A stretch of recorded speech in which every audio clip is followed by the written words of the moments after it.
All we have to do is press start. Whoa. Whoa.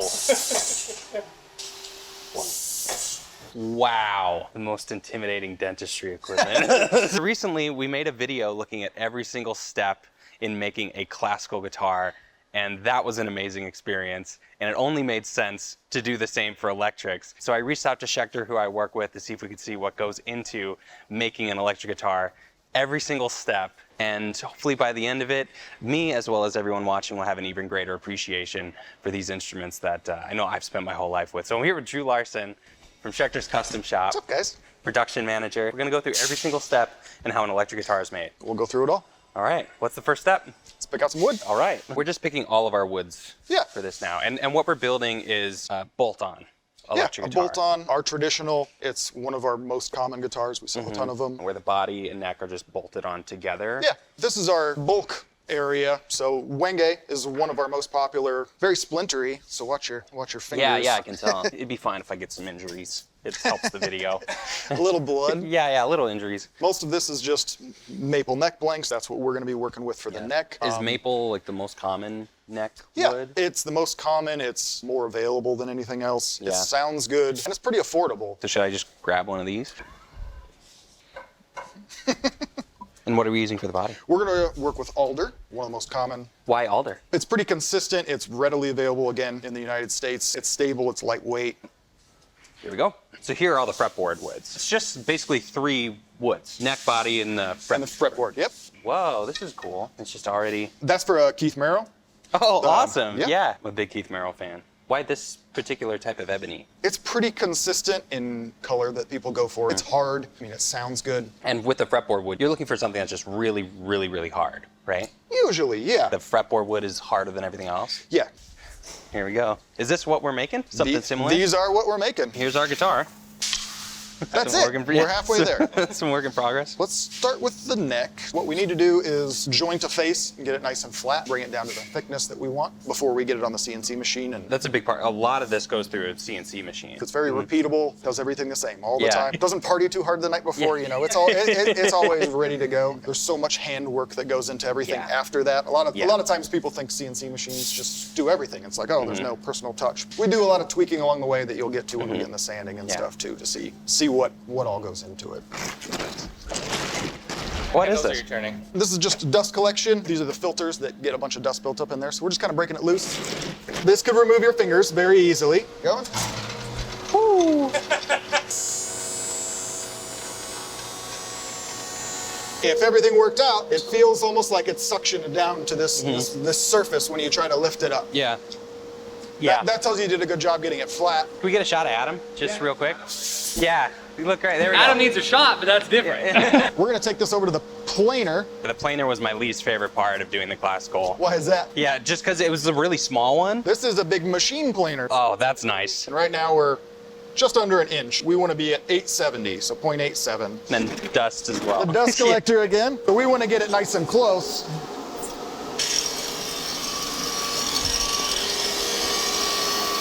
Probably one more pass we can do. We go clockwise about a quarter. Yeah.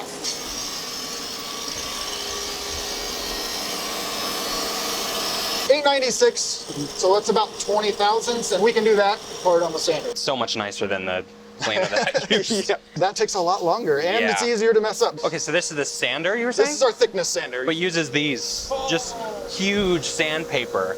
The machines are just getting finer and finer as you go. Yeah, that's the basic idea. We have different grits here. This is 150, which is a little finer than what we need, so I'm gonna change this to 80 grit.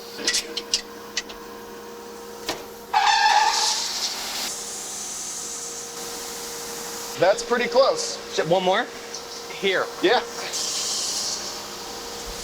Look at that. Yeah. So the next step, I'm gonna grab a template and we can drill some holes before they go on the machine. So the machine, it only needs these 2 holes. Yes. Now I can see even more clearly. So you can choose what streak of the wood is where. If we had to, we can move it. If we're trying to avoid something that's gonna hit that or the headstock, we can shift it that way a little bit. This is a really nice looking piece of wood, so we don't have to hide any of it. Awesome. Now it's just a matter of drilling these 2 holes. Yep. How many of these do you make like a day here? For the custom shop, we do around 40 a month. The stores order customers order. Our month is always kind of a mixed bag of guitars. Would those other factories be a similar process? It's just at a bigger scale. How much of the process is different? They don't always have CNC machines, so a lot of it's still done by hand. Oh, really? And that's faster? When you have that many people to do it, it can be. They have a lot of pin routers, which we have a couple in here too. They'll use copy carvers. We use those in the classical video. Yeah, super popular in old school guitar building and how a lot of those factories do things. Most of them still do it that way. Yeah, I wouldn't think that would be the case. Yeah, it's impressive to see how fast they do it and how their output is pretty crazy.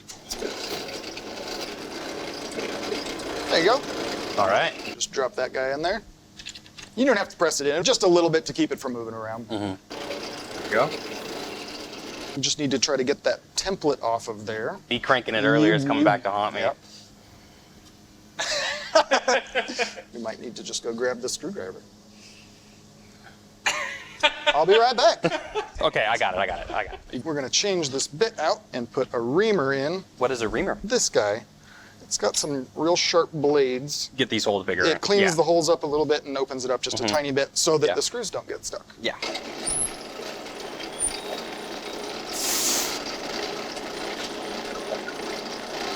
Let's head to the CNC machine. All right.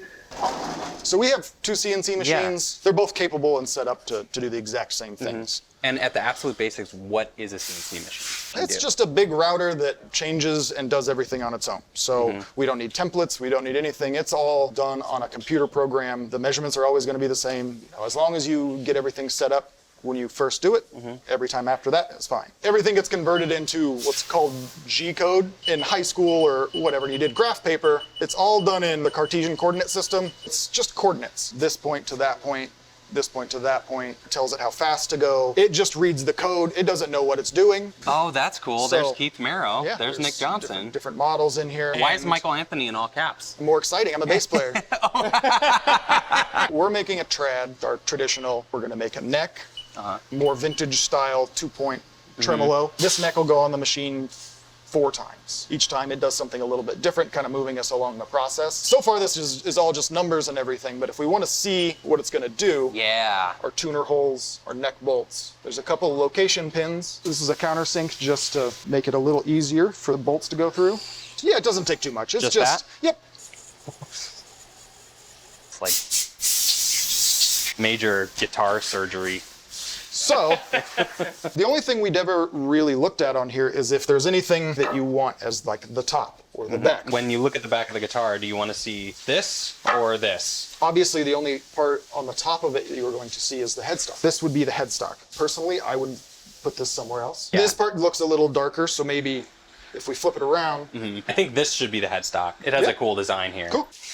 So this is all just based around this one router. If you look at the other side, you can see all the tools that are loaded in this machine. Whoa! So it can change out the drill it's using. Yes. This machine, I think, holds 25, 26 tools. Close the doors up. We want to press 0, return all. Everything back. Yeah, so if you watch, it'll move the table all the way over to what the machine recognizes as its home. I always double check to make sure that my measurements are what I want them to be. This number in particular, if this is written with a negative, it'd be very bad because it's just going to run right into the table. The machine doesn't know the difference. It's going to do whatever you tell it to do. If you put in the wrong numbers, it's going to do it. All we have to do is press start. All right. Ooh. Whoa. Whoa.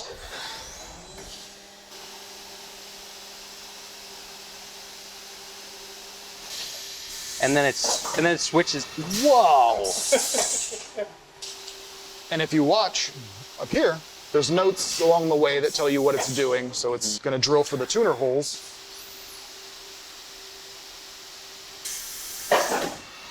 It's switching out the drill bits. Is so cool. Oh, that's the small little screws for the tuners. Yeah. That's amazing. They can do some crazy things. Yeah. We take this off? It comes out and then it goes right back on. We're going to do the top side now. And then I have to change the program to the next step. Doesn't look like much, but it's just routing for the truss rod, and we route a pocket for the fingerboard to fit in, and then a little channel for the truss rod adjustment at the headstock. And the truss rod is just a rod within the neck that gives it stability. Yeah, we use two-way truss rods, so we can adjust, forward or backwards. It's carving out the place for the truss rod. Yeah. And we're gonna get the... We'll get the fretboard going. Yeah, cool. We're gonna do the same thing we did with the neck, but with the fretboard. Our fingerboards come pretty flat already. They don't usually take as much prep work to get going. Hey! That's perfect. Doesn't get much better than that. So here's the top of it. The fingerboard kinda is gonna see be a little oversized, so we need to cut that down, and we'll use this as our guide. Doing good, Adam? Yeah, we got some good footage of Adam? We got some good? Okay, good. We're gonna cut a little bit off the ends. And the idea is to slot this right into here. Yep. This is my least favorite. Yeah. It should be everyone's least favorite. Yeah. Have you seen those saw stop videos? I have. Dude, they're incredible. Does this have one of those in here? It does not. It does not, So, okay. safety first. Okay. So, Ooh, So it slides right in. awesome. So you got a first try? It's like I've done it before. Yeah. Almost. Smells nice too. It does. Still got a little bit more to take off. Uh-huh. Perfect. Perfect. Here's our guitar neck. Now we need to install a truss rod. This is our standard size for just about everything. It's really weird seeing it not in a guitar. Yeah. Is the truss rod doing a lot if you don't use it? Is it just sitting in there, or is it always giving it stability? It's wedged into place from end to end, but we don't glue it in. We don't do anything to make it stay specifically in that spot. We want it to be able to move freely. Until you need to use it, it's not really doing anything. Right. Is that true? Yeah. The reason I brought a couple of these is just to kind of sight them. I look down them and see, does it look straight to begin with? I'll pick whichever one I think looks the straightest. We will test them to make sure that they actually Do the job. do the job. And this, you'll see a little more dramatically what, Oh, wow. what Yeah. it does. So that's what's going on under the fretboard Yes, when you to crank it. To an extreme extent, yeah. We test both directions. It shouldn't Yeah. be tough to turn. Moves nice and smooth. It's really cool to see it working like that. We just want to clean it up a little bit. Sand this So out, this yeah. guy's got some sandpaper. Do a few passes like that until it kind of cleans up these edges. We want to do the same thing to inside the truss rod slot. Just a little bit of foam helps to prevent a little bit of rattle. Especially if you're going to be putting it through a ton of distortion, any rattle, but like if you've ever had like a Floyd that isn't set up right and there's something rattling it, then it becomes like the loudest thing in the signal once you distort it. Yes, we always want to make sure that the end of the rod stops pretty Right at much the right end. there. Place this foam with this paper side up. And the paper stays in there too? Yes, it's loose. We don't have to stick it there. And it gives the truss rod a little bit of room to move. Do you have a little pen? Want to sign it? Sure.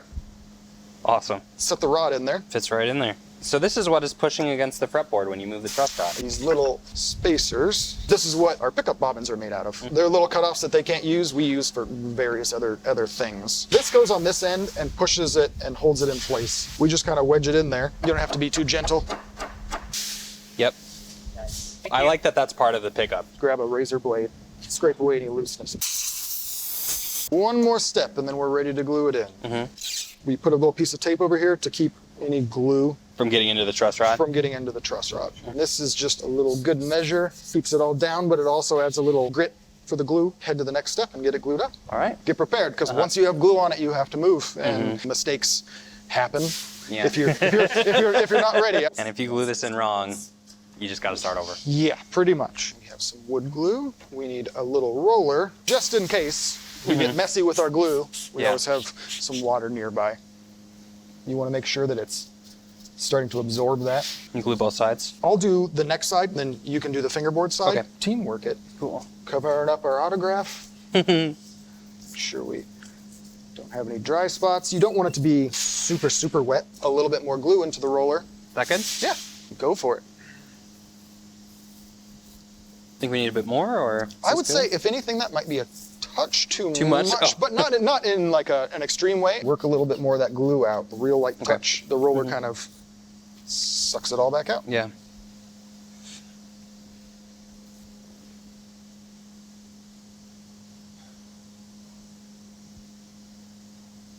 I think we're in there. Everything looks good. Just enough to hold it in place.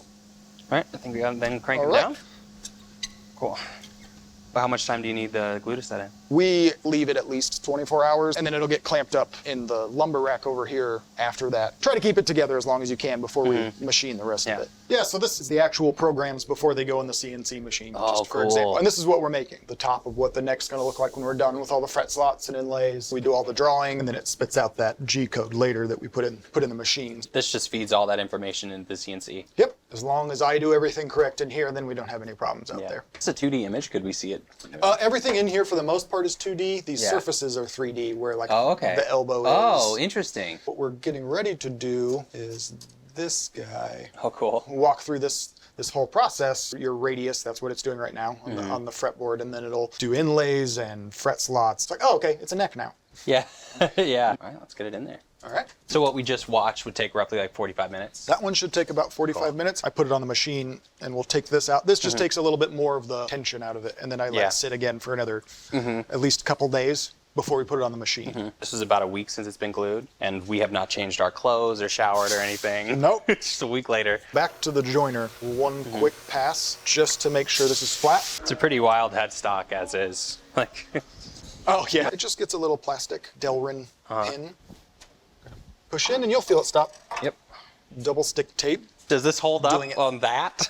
I guess it does. So. You'll see when we pull it off how strong it actually is, because it's a pain to get it off. Yeah. Now we just need to take all the tape off. So the screws are where we need them. Give it a few taps. Yeah. Kind of feels wrong, but all right, that is really on there. This is a situation where I need to change some tools. Woo. Press this button. Oh. And it lets go. Oh, jeez. Scary? Yeah, a little. The scarier part is putting it back in. Yeah. Where would you like me to put this? This guy can just go right back up here. Those things, is that just air? Air, just air compressor to get the dust off of there? Yep. I also love the warning to not climb into this thing. Yeah, we've never climbed into the machine.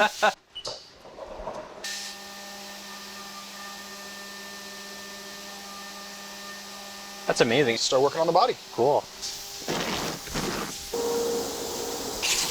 It hurts just to touch almost.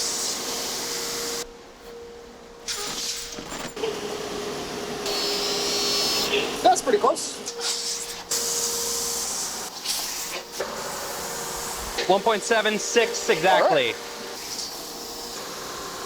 Hey. 1,000. That's pretty good. We'll grab a template. It's super helpful just to kind of visualize anything that you're trying to avoid. I mean, you don't have that much real estate to fudge things, but sometimes if you get to a certain point and there's something up in this horn, well, then maybe you switch to like the PT style where they don't have that horn. We want to make sure we can get our center line. This double stick tape again. A true friend at every step of the process. Yeah. It is. Yeah. You need to line up both sides. Yeah, a little bit that way. There we go. That is key when putting it into the CNC machine, because we want the center to always line up with the center of the table, because that's what everything's based off of. I did a video with my buddy Simon, who's a woodworker, but he's not a musician and doesn't make instruments. We just had one day to make a guitar to the best of our ability. Oh, wow. And it was a disaster. And I just freehanded it.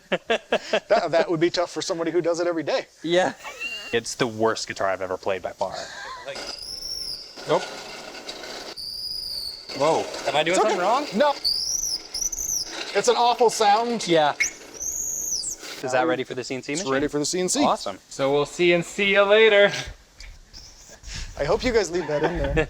Well, Jake's the editor, so it's up to him. Now back to the neck. I want to change to that little tiny tool. Whoa. Wow. The most intimidating dentistry equipment. It really is. It's really tiny, and we want it to go as fast as we can. So we have this one. What are you connecting to it? An air hose. So this one, this is powered separately from the machine just by air, because it can go so much faster. This machine tops off at like 12,000 RPM. This one, I can't remember what we have it set for, but it's around 25. It's like double that. Because it's such a small tool, the faster you go, the better. It gives us nice, clean fret slots. It's just like a little turbine in there. Exactly. Yeah. We have a hidden fret tang, which is why we do it this way. You know how if you look at a lot of necks, you can see the straight part under your frets. On the edges, right? Unless you have binding or something. Well, this just cuts on the inside, so you don't see the end of that fret. You don't really have to worry so much about fret sprout. I'm going to get an example. So here's where we're drawing in where the fret's going to go, and the fret tang is what actually goes into the board, and it doesn't go to the end so that you don't see it at the end, and it's not going to jut out and cut your fingers like my guitar did. Yeah. They make machines that will cut all of your fret slots at once with like a little saw blade, but you will always have that exposed and have to deal with that. Which is a very common thing in like really affordable guitars. That'll happen a lot with the weather change too. Yeah, the wood will shrink, but the metal doesn't, and then it juts out. Exactly. We'll get it started. Wow. It's doing it on an arch. We're not doing a flat bottom like what would happen if you cut it with a saw blade. Removing the least amount of wood possible. Because it's so tiny, it takes multiple passes to go to the depth we want it to be. This is the same way we would do like some complicated inlay. This same cutter, tool. same tool would do all that. The more that we do at a time speeds it up little bits here and there. Do you ever have both of them going with that then? Yeah. Yeah, so in 2 hours you would get 8 next. I mean, it's insanely precise. Yeah. This is so much nicer than when we did it. The classical guitar. Why? Just... Because we had to do it by hand. Oh, yeah. There's a lot of skill behind that. Just something that happens to be on my mind right now is like imagining seeing this video and like going through this process, and then you have a guitar, and then you got to learn how to play it. It's like, there's still a lot to do before you're going to make it sound good. That's so cool how you power it with. Not to relate everything to Jurassic Park, but it sounds like when he opens it. Yeah. It does. It would be smart for us to change those codes, because those codes are what the other people in Gold building. So cool. So this is just the double-sided sticky tape. Oh man, okay. Dude, Scary. that tape is really on there. Truly can't get it off. Is this how you're supposed to take it off? No. A little bit of acetone. Acetone. All right, pop up this side. Awesome. Stuff. This is definitely a guitar neck. That's a really important thing. Just that subtle angle. Here's a... Yeah. This is just a quick... Just to get rid of the like fringed edges. Yeah. Just so it's not dangerous to hold. So we're gonna drill side dots onto here, and then both this and the body are going into 2 CNC machines at once. Yes. We have this little jig here. Line up our... Oh, and you just drill through there. Yeah. This one has drill bushings built in. Key to it is that you want to be as 90 degrees into that as you can. Going up to our C sharp here.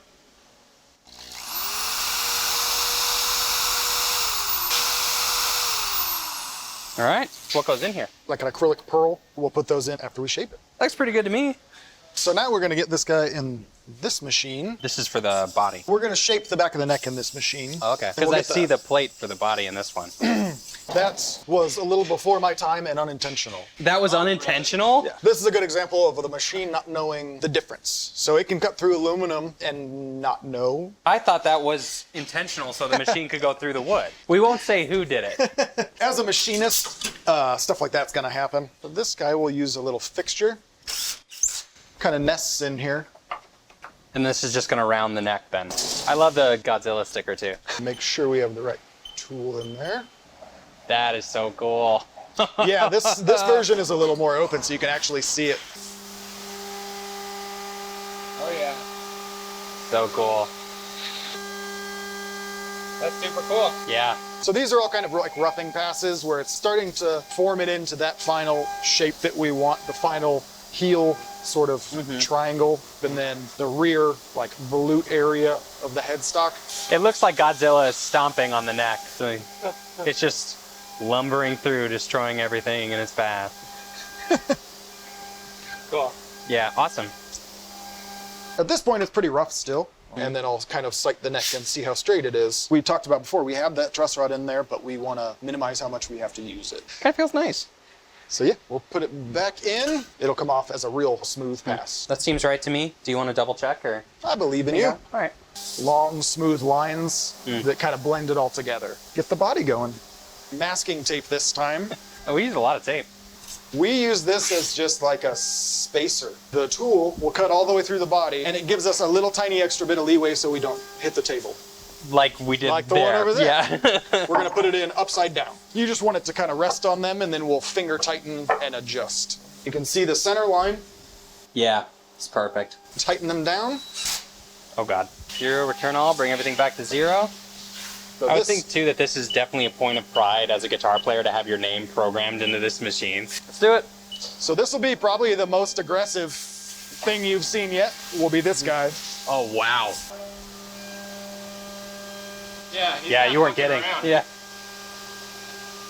Ooh, I can see how that went right into the table. Yeah. I think it may have been a tool. It may have been this tool. It's kind of frightening seeing it going around those screws. Yeah. Like, like what would happen if it ran into one of those screws? it'll cut through it. It'll mess up the tool for sure. Yeah. The tools are made out of carbide, and it's really hard, but it's kind of brittle. Oh, it's like off. It's loose, yeah. Yeah, that just came right off. A lot of the times, Tetsu will use those. He'll cut them up and use them for a lot of his little projects when he just pieces together guitars and stuff. One person's scrap, another man's treasure. Just Yeah. like the saying goes. It doesn't even cut through the tape. Just the tape, yeah. You can go ahead and press start.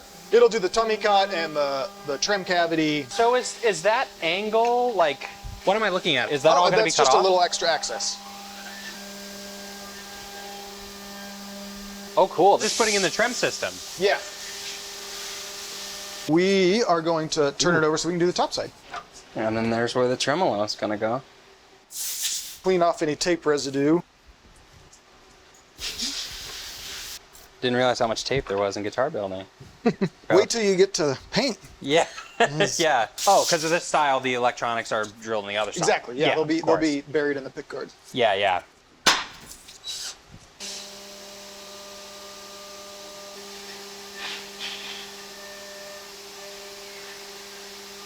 Oh, cool.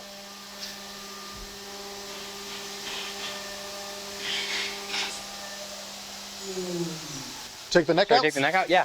Is this the final pass for the neck and the CNC? Yep, it's done. Oh, all right. So yeah, That's definitely a guitar neck. Yeah. How's it feel? It's pretty smooth. Yeah, see, It's really smooth. The CNC can get it pretty close. Yeah. Incredible. It is. It still needs that personal touch at the end, but it's Certainly. pretty close. We can start inlays. All the inlays use the same material? In this situation, they are both the same. We cut them all in-house on the laser. What is? It's like an acrylic pearl, but still has that visual effect of pearl without actually having to be pearl. Why did we start using pearl inlays? Just because it was fancy? Probably the reflection you'd get from it, and maybe it was more prevalent back then. Yeah. Jewelry and stuff like that. It's got that shininess to it. Yeah, it looks great. And the texture. And I'd rather have the acrylic anyway. I don't need the inlays to have been in a clam's mouth. Or like, it doesn't need to have been in the ocean at any point, you know? Yeah. Clean up the edges, but I'm not trying to change anything. These are the side dots. They're real So small. Is that a bit of tape on the end of them? tiny. Yes. The side that has the tape on it is the top. Oh, yeah, so the tape is just on it so that it stays pristine. We have some super glue back here. So we set it in there like that. And just kind of tap her in there. Looks great. Beautiful. Ooh, oh geez. Did I get glue in there? I can't even really tell. Oh God, I dropped it. It's all right. We've got a lot more of them. Oh wow, this is really hard. Getting the tape off. Yeah. I mean, every aspect of it, probably. Yeah, every part of this. Okay, I got the tape off. Oh man. Okay. I always overdo everything. Like glue, tightening screws. Oh geez. Yeah, like look at these. Can you tell which one was done by the professional here? It's all right. It's just extra certain that your dots are stuck in there. Are you able to do it with your fingers? Just don't hold on to it for too long. I mean, it all, yeah, or it's there permanently. That's when I go in to get one. Oh no, they really are stuck on there now. Yeah, can you get them off? I'm sorry, Drew. Super Whoa, glue with your finger. super glue is, whoa. Okay. This one is, there we go. Now my fingers are stuck together. But see, now you're signing this with your skin. Yeah. All right, I only have 3 more to go. Jeez. Oh no. Oh jeez. You might want to take it off before it's permanently stuck again. Yeah, I've ruined that one. There's my skin all over it. Want to do these last 3? Yeah, no problem. I have a thick glue callus on these fingers. But this is almost the same process. Fill the bottom. Go on the shinier side. You want it to be as perpendicular as possible. Is that? It's just a tiny bit more glue than me, but it's fine. They don't look as now- nice as the one that you did, but It's all right. they're definitely But in like I there. s- Yeah. We're gonna let it sit just to let the super glue dry anyways. We need to do a couple more things to the body. Does this replace where the will neck's gonna go? Yeah, it'll sit in the neck pocket. You put this where the neck's gonna go so these don't tear. Yeah, it gives it something to cut against instead of that all just being open. So these fit really snug. That's it. So cool. Ooh, Pop it out. that double sticky tape. And we do a little bit of cleanup again. The only thing left is to do this back radius, and then the body's ready to go to sanding. Having the edges rounded off really feels complete. I mean, I guess It should, as it's the last thing we're doing. Awesome. And that's it for CNC? We're done. We've made a lot of progress. Here's how far we got in 6 hours. That's pretty incredible. Here we go. We've still got to sand down the inlays. Ooh, starting to feel the end of the day vibes. We just need to sand these down now that the glue's dry. You told me how much you like sanding, so Yeah, we're yeah, going to start getting into that. My least favorite part of building the guitar is just sanding. We got to do the same thing to the side. It's not the point where it just looks like one solid piece. Yeah. There we go. This is where some good vision comes into play, because we need to see what areas of this neck need a little work. It came off the machine pretty straight, a little bit of daylight, Yeah. a light bulb. Jeez. We're just kind of looking for that point, which is right in here, where it's pivoting. Use a little silver pencil just to make this all really easy to see. We'll recheck with the straight edge if you want to take a look. Dang. Good job. It has to blend. Now we're Yeah. getting a lot closer to what we want. Yeah. So cool. We'll flip it over and sand it on these radius beams. Oh, and that has that curve in it. Yeah, some more double-sided tape. All right. We're gonna put these little wedges on the side. We line this up with the first fret. These will hold it in place and straight when we're sanding upside down. These just have it so they can just lock in there and you Yeah. can do it exactly perfectly straight. Very minimal movement. Also, Gets it us looks started. pretty awesome. Like, They're pretty fancy sticks because they're bird's eye maple. oh yeah. Just happened to be some leftovers we Yeah. had. Just like sanding everything else, start with something pretty aggressive. It sits in there really nice and straight. It's so interesting how many rigs are used throughout every part of the process. Like these machines that are just made to do one particular thing. Just takes somebody who got tired of dealing with a problem to be like, okay, Yeah. how do I make this a little easier? And I think Jose is the one who came up with this method. This is a Jose exclusive. Jose exclusive. He should patent it himself. Smooth passes. Periodically check to see how we are. We got it pretty straight so Yeah. far. I'm missing some from there and here. It's okay. Looking good? We're looking good. Okay. How many different times do you go through this with a different sandpaper? So we started with 120 and we'll end with 320. We just step our way up and it's 4 different grits. How long does this usually take? Half an hour, Half an hour? if it comes in straight. We're gonna add a little fall away. We'll take a little bit more off these higher frets. It's actually only like the last 4 frets or so. Is that where a lot of fret buzz comes from? I guess this is where the string is vibrating the most. It's just like the tiniest little amount, but it makes Shigeki a little happier. So it's just Just the back. And that's it? just hit those frets, and that's it. Even though it seems like it's hardly anything. It's enough to make a sonic difference, but you can't really see it. Yes, we're ready for frets. Whoa. Okay. We've got our frets lined up. That's so cool. Every single fret is different? They're pretty close, but they're Yeah. all different. We want to cut off the least as possible, but also the tang's different, Yeah. each one all the way through. Oh So yeah, because it does get bigger. they just ever so slightly get a little bit bigger. And so if we look at a fret, here's what you're used to seeing, and then there's the fret tang. We'll do a couple drops of glue. This is a little bit thicker glue because we don't want it to run everywhere like that other stuff does. We'll do a couple drops. Line it up, slide on down, This is very cool. lined up with the fret, and then it's just consistent medium pressure down. You don't have to force it. So you just do all these in bulk at some point? And... We have a ton. Oh of yeah, here we go. These are all frets. Some stainless steel. The ones that we're doing are nickel silver. We'll go through and do the rest of them. Little baby drop of glue in there. Even the way to get it on, just more tape. Number 2. Pop that in there.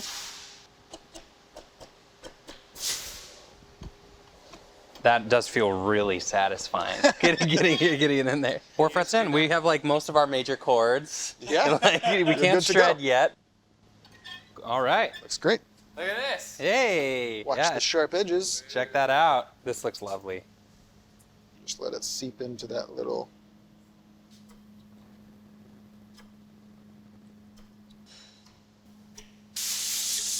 They'll still cut you though. Yeah, these will still cut you. Yeah. Now we just need to file them down a little bit. Whoa. You can really hear it. Yeah. We'll kind of add in a little bit of a bevel.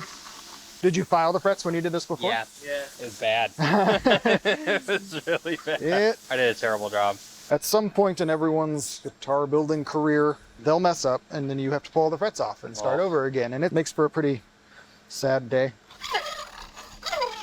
It'll get cleaned up even more by Jose if it needs to. Shigeki will do the final fret work, Yeah. obviously, so just kind of me getting it started for them. Yeah, we're looking pretty good. Getting rid of any of that final sharpness just so when they go to sand it, they don't curse at me for cutting somebody's fingers. I've been cut by a lot of fret ends. I can tell you. It's not very pleasant. Feels great. Feels great. It looks so nice. It does. Is that it? Is that the day? Yeah, that's the Is day. that day one? Wow. Yeah. One day.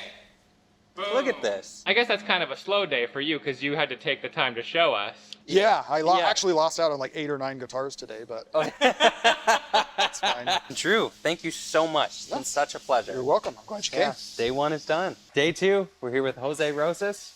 What are we doing today? Today we're gonna work on the neck. We're gonna do the wood sanding. So how much sanding does it need to get before it can move on? A lot of sanding. Even if you roll your fingers, you might find some imperfection. We have to clean it up and make sure it fits into the body. Should I be wearing a mask too? Yeah, I've been doing sanding for a long time, and I still get sick from the Really? fine dust. Oh, could I get one then too? Yeah. Yeah. Quick pass around the hairstock. No, Have you ever accidentally sanded one of your fingers? no. You don't put a lot of pressure. You let the machine do the job, Oh yeah, I can feel it really grabs. right? Oh, Usually love you it. can tell right away because you can feel the bumps. Yeah, yeah. And that one you don't feel it, so good Yeah. job. Maybe you can work with me. Yeah, all right.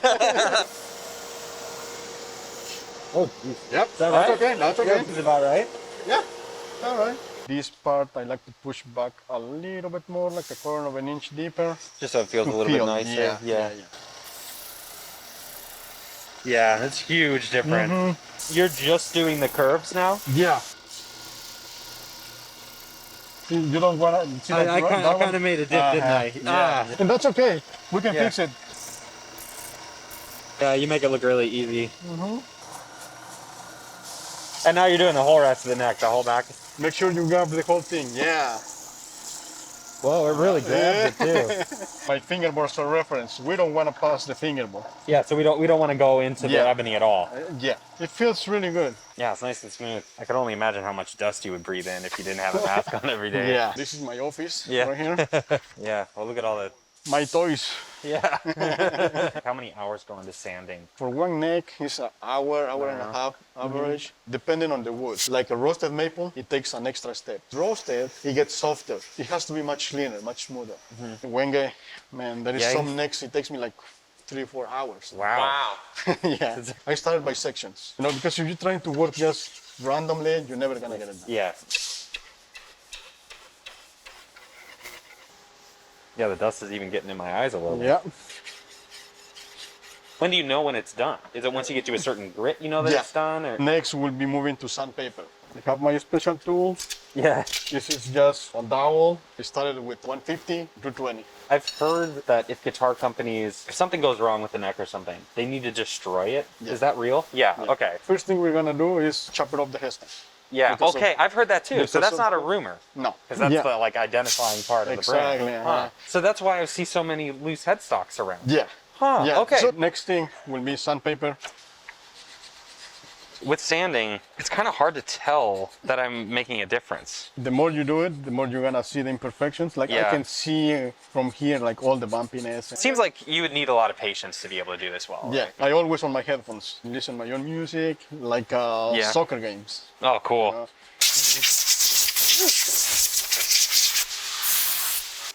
Ooh, that's What do you think? nice. For the top of the headstock Yeah. and the back. Okay. I like Yeah, sanding. you got it there, right? Yeah. So this is awesome. I would say this is done with the 150 grit. Same process with the 220. How many necks do you do in a day? 3-4 necks. And if I have time, I do my special projects. Oh, are these yours? Yeah. This is This the is cool. Masterwork stuff. I love how the wood goes into the pickup. It almost feels bad to put a pickup in there. So yeah, wing it up. See, like that one, Yeah. it looks really nice. I'm sorry for your sake, but I love the way the wenge looks. Like, No, I see- don't get me wrong. Yeah. I love wenge. So, You ever gone to like a concert and be like, oh, I made that neck? Like, is that something that happens? Yeah. Like, yeah. sometimes That you must be see like cool. TV shows and you can see people playing the guitar. This one just doesn't feel good in your hand. I mean, it feels like it's sandpaper. I mean,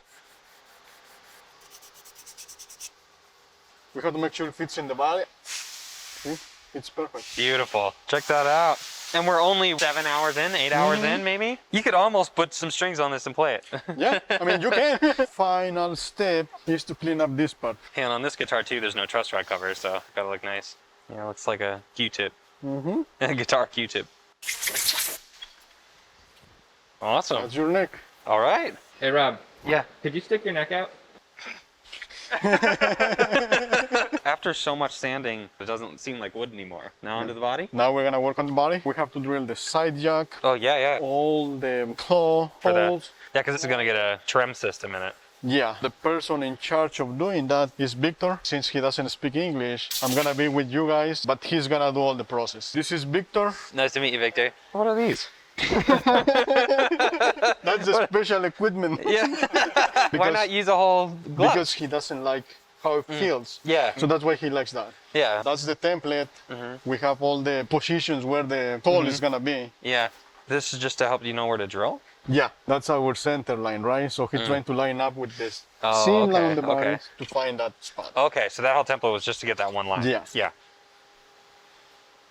On the traditional S, let's call it that way. I like how you guys all say traditional. like there's just so much. Well, this is the traditional shape. I mean, could you show this? What? Is this not supposed to be there? We're not supposed to. Yeah, this is the traditional shape. Oh, geez. Whoa. We have to line up this line to this line. This one is just to secure it. It's gonna be on. This one, go really slow. And then at some point, I'm gonna pedal to the metal all the way. No. No. Go slow. Okay. No. See, that's our mark, right there. Oh, okay. That line. Yeah. Was that made by you guys for this reason? Yeah. Go slow. Oh God. Okay, take it easy. Slow down. It's really sensitive. Yeah. Yeah, much better. Ah! Yeah. Oh, all right, all right. I was excited, eh? Yeah, yeah. So how does that connect? I guess you just drill a hole in there to connect the wires? Yeah, that's what he's gonna do next. Oh. Oh, we're putting in the trim system already. It's just to find the right spot. Oh, okay. What is that one for? That one is the ground wire. The ground, it gets connected to the claw when it's been installed, and then of course everything to the ground. Yeah. I've played a guitar plugged in without the ground, like it got loose, and it shocks you. It actually, electric guitars can give you an electric shock. So this whole thread needs to go in. So Okay, and then here's for the floating bridge. It's been a long time, just eyeballing. Yeah, yeah. You wanna try one? Yeah, sure. Yeah. Hold it down here. Like a pool cue. Yeah, yeah, yeah. This one is the hardest one. That's just connecting the What we're input trying jack to to the do pickups. is we want you to have the hole right there. Because if it's right here, it's gonna be hard to find the wire. So that's the best shot. We switch it. The drill just go So now all just the way. straight this way. Yeah. Got it. All right. Eh? Can I see this? Maybe. Yeah. Oh. So pretty much we're doing what we did with the neck, but now with the body. With the body, yeah. Yep.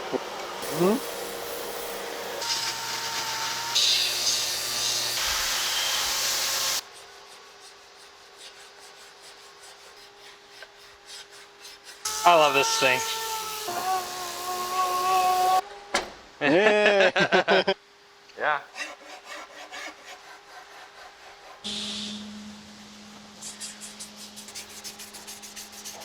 Is that it? That's it. It's all sanded. Nice and smooth. Ready to be painted, baby. All right. Jose, thank you so much. You're welcome, It's been guys. a real pleasure. Thank you, Victor? sir. Gracias. Is this thing on? What is your full name so I can introduce you? Just you want to say Chewy? Chewy's fine. You did some of Dimebag Darrell's guitars, yeah? I have plenty of them, yeah. Friends of yours too, Sarah? Sarah Longfield? Yeah. Oh, She- awesome. You ever sprayed anything? No.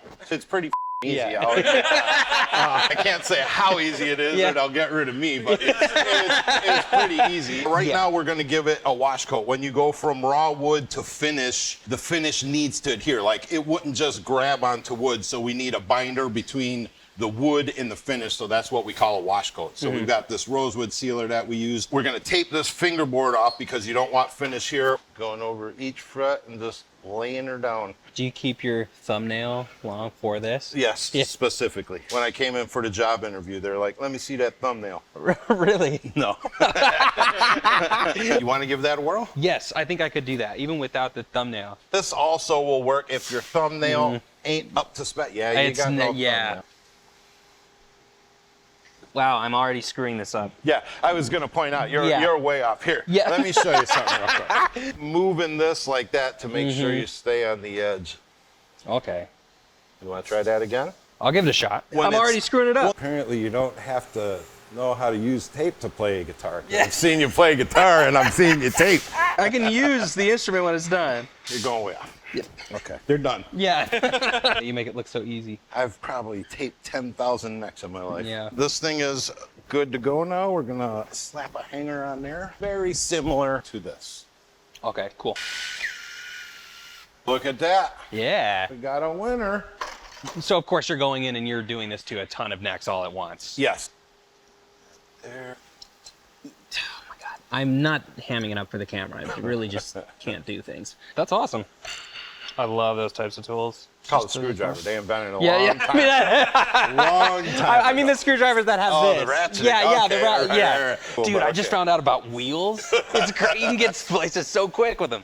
We normally do like batches. Again, doing things in eighths. We do bodies, necks.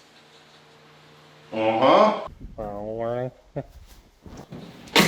So it really sucks the air through. Yeah, it's rosewood sealer that we put on there. It's a pretty universal stuff. Works good on wangy, maple, alder, mahogany. We're gonna give us a 5 to 1. What is this? This is the hardener. And is this like a type of plastic? What is it? I didn't read the instructions. They told me to use it and I said, okay.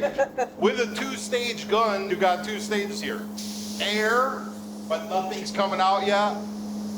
And then Why would you need the 2 stages? if you only had 1 stage, it would get built up on the end, and then when you're doing a paint job or anything, it would spit at it. When spraying correctly, you've always got to have the air going and just...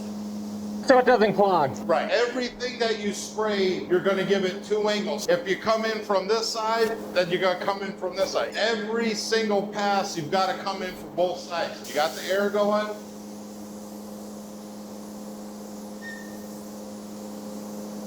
You're gonna come in and you're gonna go across, nice and even, all the way down. Overlap about 50%. And a little closer. A little closer. Ooh, that's nice. Ooh, that's nice. Ooh, that's close. Too close? That one was too close, but you're doing good. Uh-huh.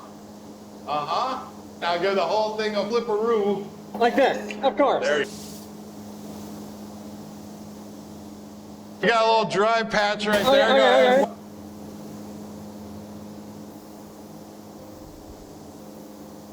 We got a little saggy friend over there. That's when I went too close to it. All in all, I think that looks pretty good.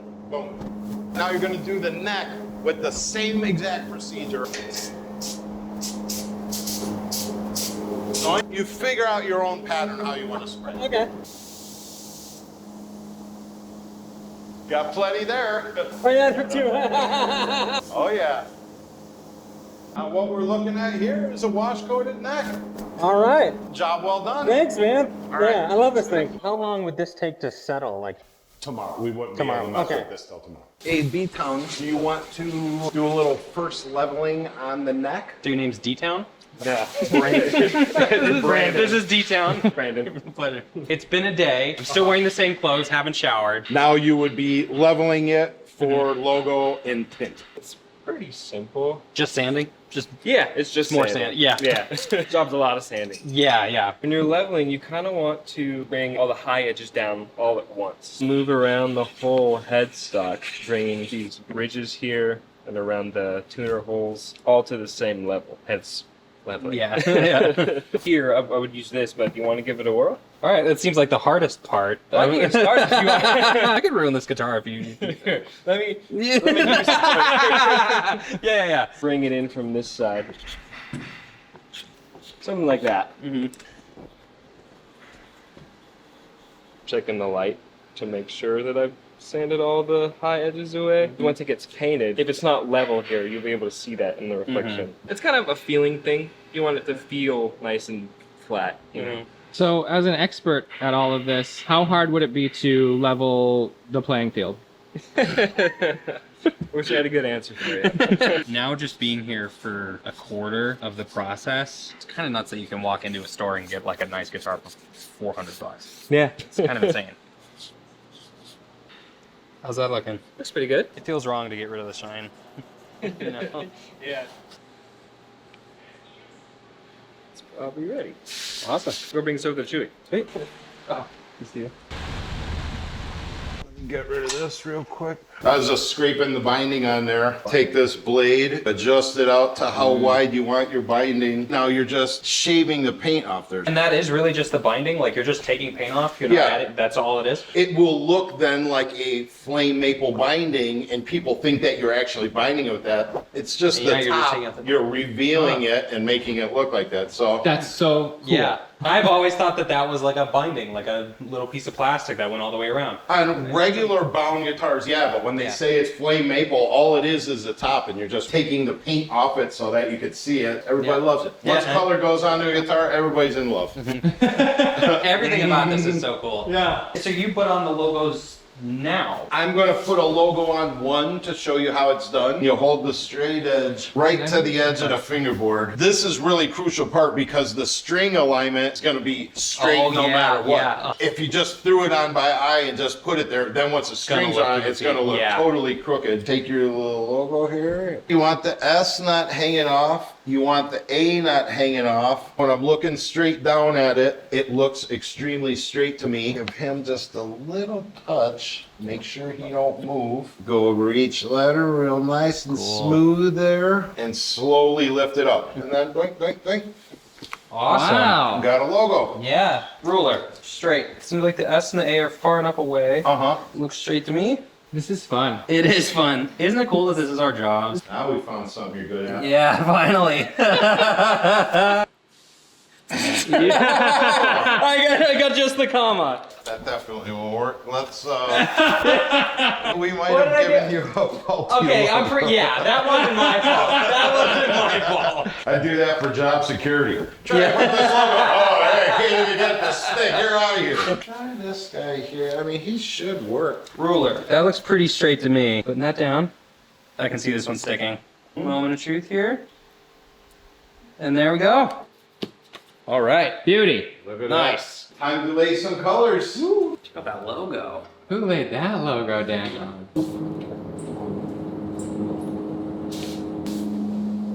Make sure it's got no dust on it. You're gonna do the back of the headstock, and you're gonna do the front of the headstock. Okay. A little close, but you're good.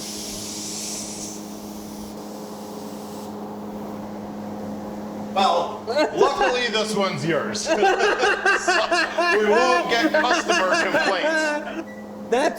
That's bad.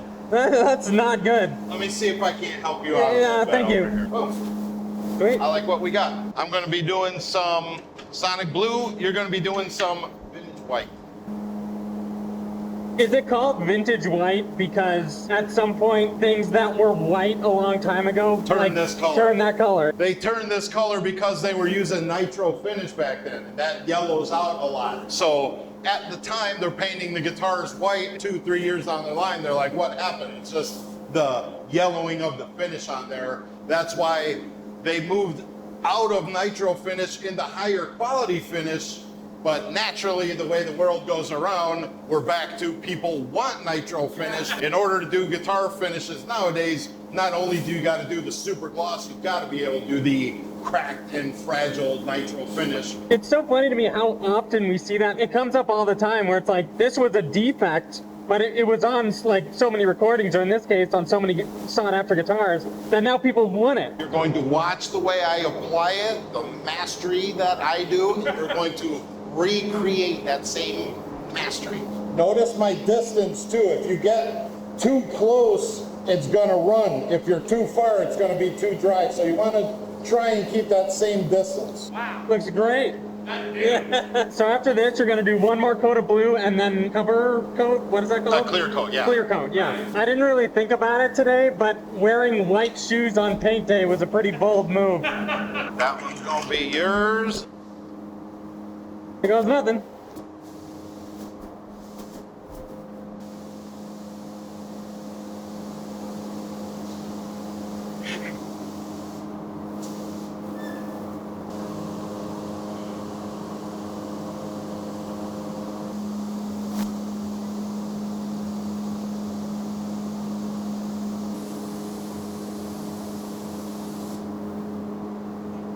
Let it sit for a minute and you're gonna come back and put a second one. By letting this one dry, it won't sag or nothing, and you will definitely notice when you're going to put your second one, it's gonna look much more even. Yeah, cool.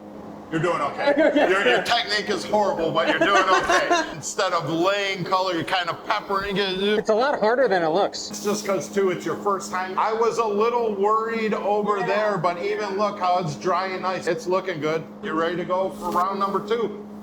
Try to fix some of my mistakes.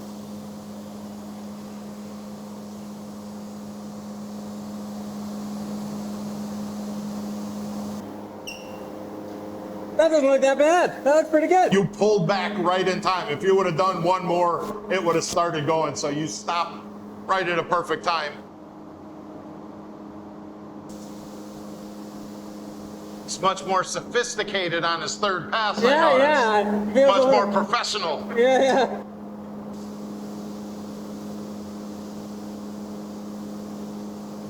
Don't forget the butt. Butt end. Don't forget the butt.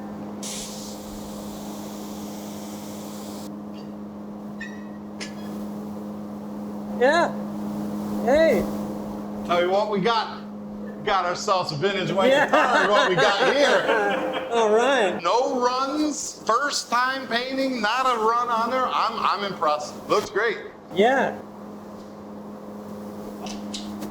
Hey. Any paint job on any guitar always ends with the clear coat? Yes. Yeah.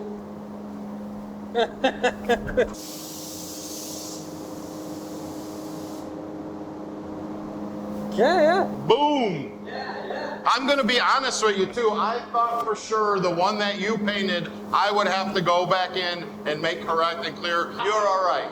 You're Thanks, all Joey. right. Thanks. Hey, Dan the man. It's your time to shine. Kind of like leveling. I would start sanding with like a 320 grit. We do 320, 600, 1000, and then 1500. Okay. And back to sanding. Oh.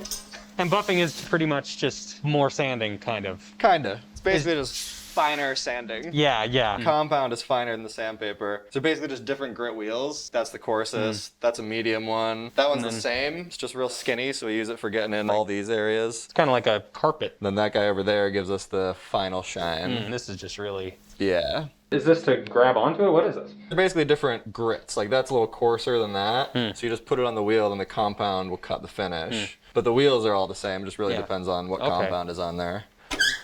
Kind of always want to keep moving to avoid burning it or throwing it on the floor. Yeah. If you just let go, it would shoot to the floor. Oh yeah. Yeah. And that's what happens sometimes. The wheels will like catch it at a bad angle and just flip it out of your hands and it's a disaster. Yeah. Switch to different angles. How much pressure do I put on it? You could lean into it pretty good. Oh, Yeah. Yep. Yeah, it happens quick. What are you looking for in between wheels? That one gets all of the sanding scratches out. Check it over and make sure you can't see any marks from the DA or the sandpaper. Each wheel from then on basically gets out the marks from the previous wheel until you get so fine that you can't see anything. Wow, jeez. That looks really cool. And this this one guy- is just super fine. Yeah, and this is the compound for that. Buff it in. What is this? That's just finer buffing compound. Does that feel weird to do, Rob? Yes. It feels like I'm ruining it. Feels like glass. Boy, oh boy, is it reflective. Yeah. What's interesting too in this whole process is that the further we get in the process, the more familiar it is. More so than the raw body coming off the CNC. Yeah. I have a greater appreciation for it. It took a lot of work for it to feel like a piece of glass. I know, right? Yeah. See a white guitar, you think it's not that complicated, but it certainly it's is. A bunch of steps. Yeah. Thanks, Dan. No worries. It's like a bunch of wigs. Put that on. This one goes up your butt, and I'll go see if it works. Yep. And this is Mike, master of pickups. What are pickups? Oh, okay. So We're going all the way back. What are pickups? you're literally taking kinetic energy and converting it into an electric signal, and we do that by wrapping a wire around a magnet and then interfering. Every time you hit this, you're disrupting the magnetic field around this. Gets translated into an electric signal, and then that's what gets sent to the amplifier. That's an electric guitar. It's a really simple machine. It's what type of magnet you're using, what gauge of string, a Infinite lot of little nuance. yes, Yeah, so much. yeah. I opened up a guitar when I was a really little kid. I don't know what I was expecting, but I opened it up and saw these wires just connected to these pickups, and I was like, how did guitars work? Yeah, it's still Like, how is- magic. yeah. You do a thing, and then it goes through all these little parts, and then loud. Yeah. This allows it to have like the characteristics of an acoustic instrument. Like it's a real string that you're really playing, and all the nuance if you're playing is there. But then you can just put it into a wire and just plug it into a computer, you know, and just get that raw signal. Absolutely. Yeah. Big fan of electric guitars. Yeah. Me too. Yeah. Well, all right, let's make a pickup. Sure. Or what pickups are we? Like, what kind of sound do you want? Because it's you can go super vintage, you can go super modern. I mean, there's different grades of magnets. Yeah. And each one's going to give you different tonal properties. Same thing with the wire, because it's going to have different thickness of coating. So like the spacing of each wire as it wraps is going to give you a different tone. How tall is the bobbin? I mean, everything. Yeah. It's going to give you something different. It's going to be in vintage white.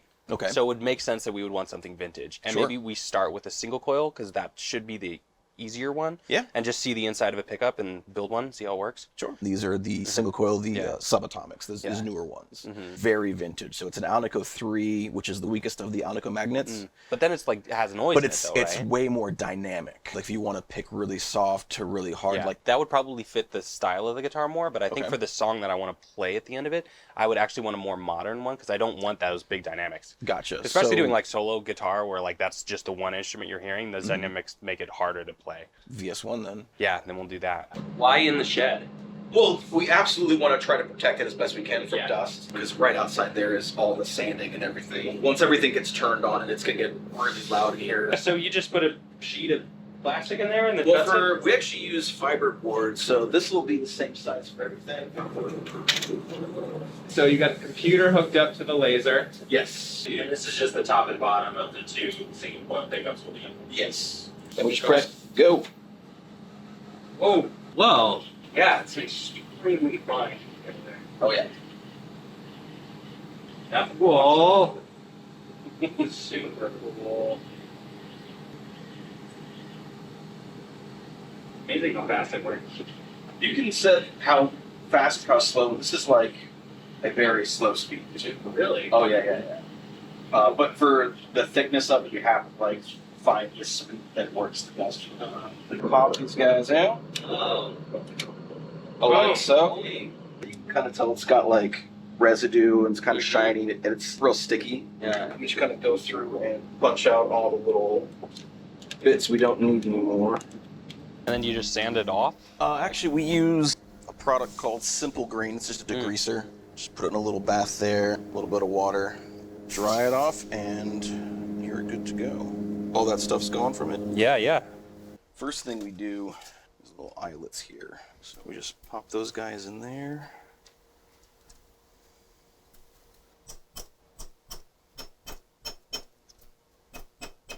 And then for the final touch, it's going to be a middle and a neck. These are just letter stamps to denote which one is going to go where. Again, we would usually just write with marker, but I think this looks a lot classier. Okay, so the next step, these are the magnets. Each one of these is going to have its own little magnetic field. Yeah. And then when you put that wire around it, it makes like a mass. You'll have a north polarity on top and a south polarity on the bottom. So you'll have like kind of a bubble around here and a bubble around there. So this one will be south polarity on top. So it'll be opposites, so you don't have any phase issues or whatever. Yeah, because when you use them both at the same time, otherwise there would be phase issues. Yeah, and you'll get like a weird, really thin tone. Yeah. So are these magnets, like, how strong are these? These are Alnico 5, so these are the strongest of the Alnico family. Some of the single coils will actually have these steel guys in it, and then they'll have like some ceramic bars at the bottom. Okay. Yeah, because that's what ceramic pickups mean. Yeah. So it's just the type of magnet that you're using. Every possible nuance with making these has a sonic quality. Oh, absolutely. And it's any way you could do this. There's someone out there that's using that for a certain type of tone, for a certain type of music. Yeah. Next, we just want to put a little bit of glue in here just to make sure that these stay in place when we start winding. Because as we wind, the wires can be pushing up against the top and the bottom. So you want to make sure that it doesn't fall apart. I've also seen some single coils that the poles will be at different heights. If you want to get like certain strings a little bit more oomph. So that's a way players will like customize what strings do they want in the mix. Right. Yeah. Like, I want this one to cut a little more. And everyone always has a problem with the B string doing a weird thing. Yeah. So I still don't really understand what the wire coils do. Maybe none of us do. I can tell you what the effect will be. Yeah. We could go over some math if you want to do math. It's pretty dry. Yeah. So, I mean, we'll just talk about what they do. Right. And I will just publicly state that I don't really understand how it works. It's all magic. Like, I know how it changes the sound. Yeah.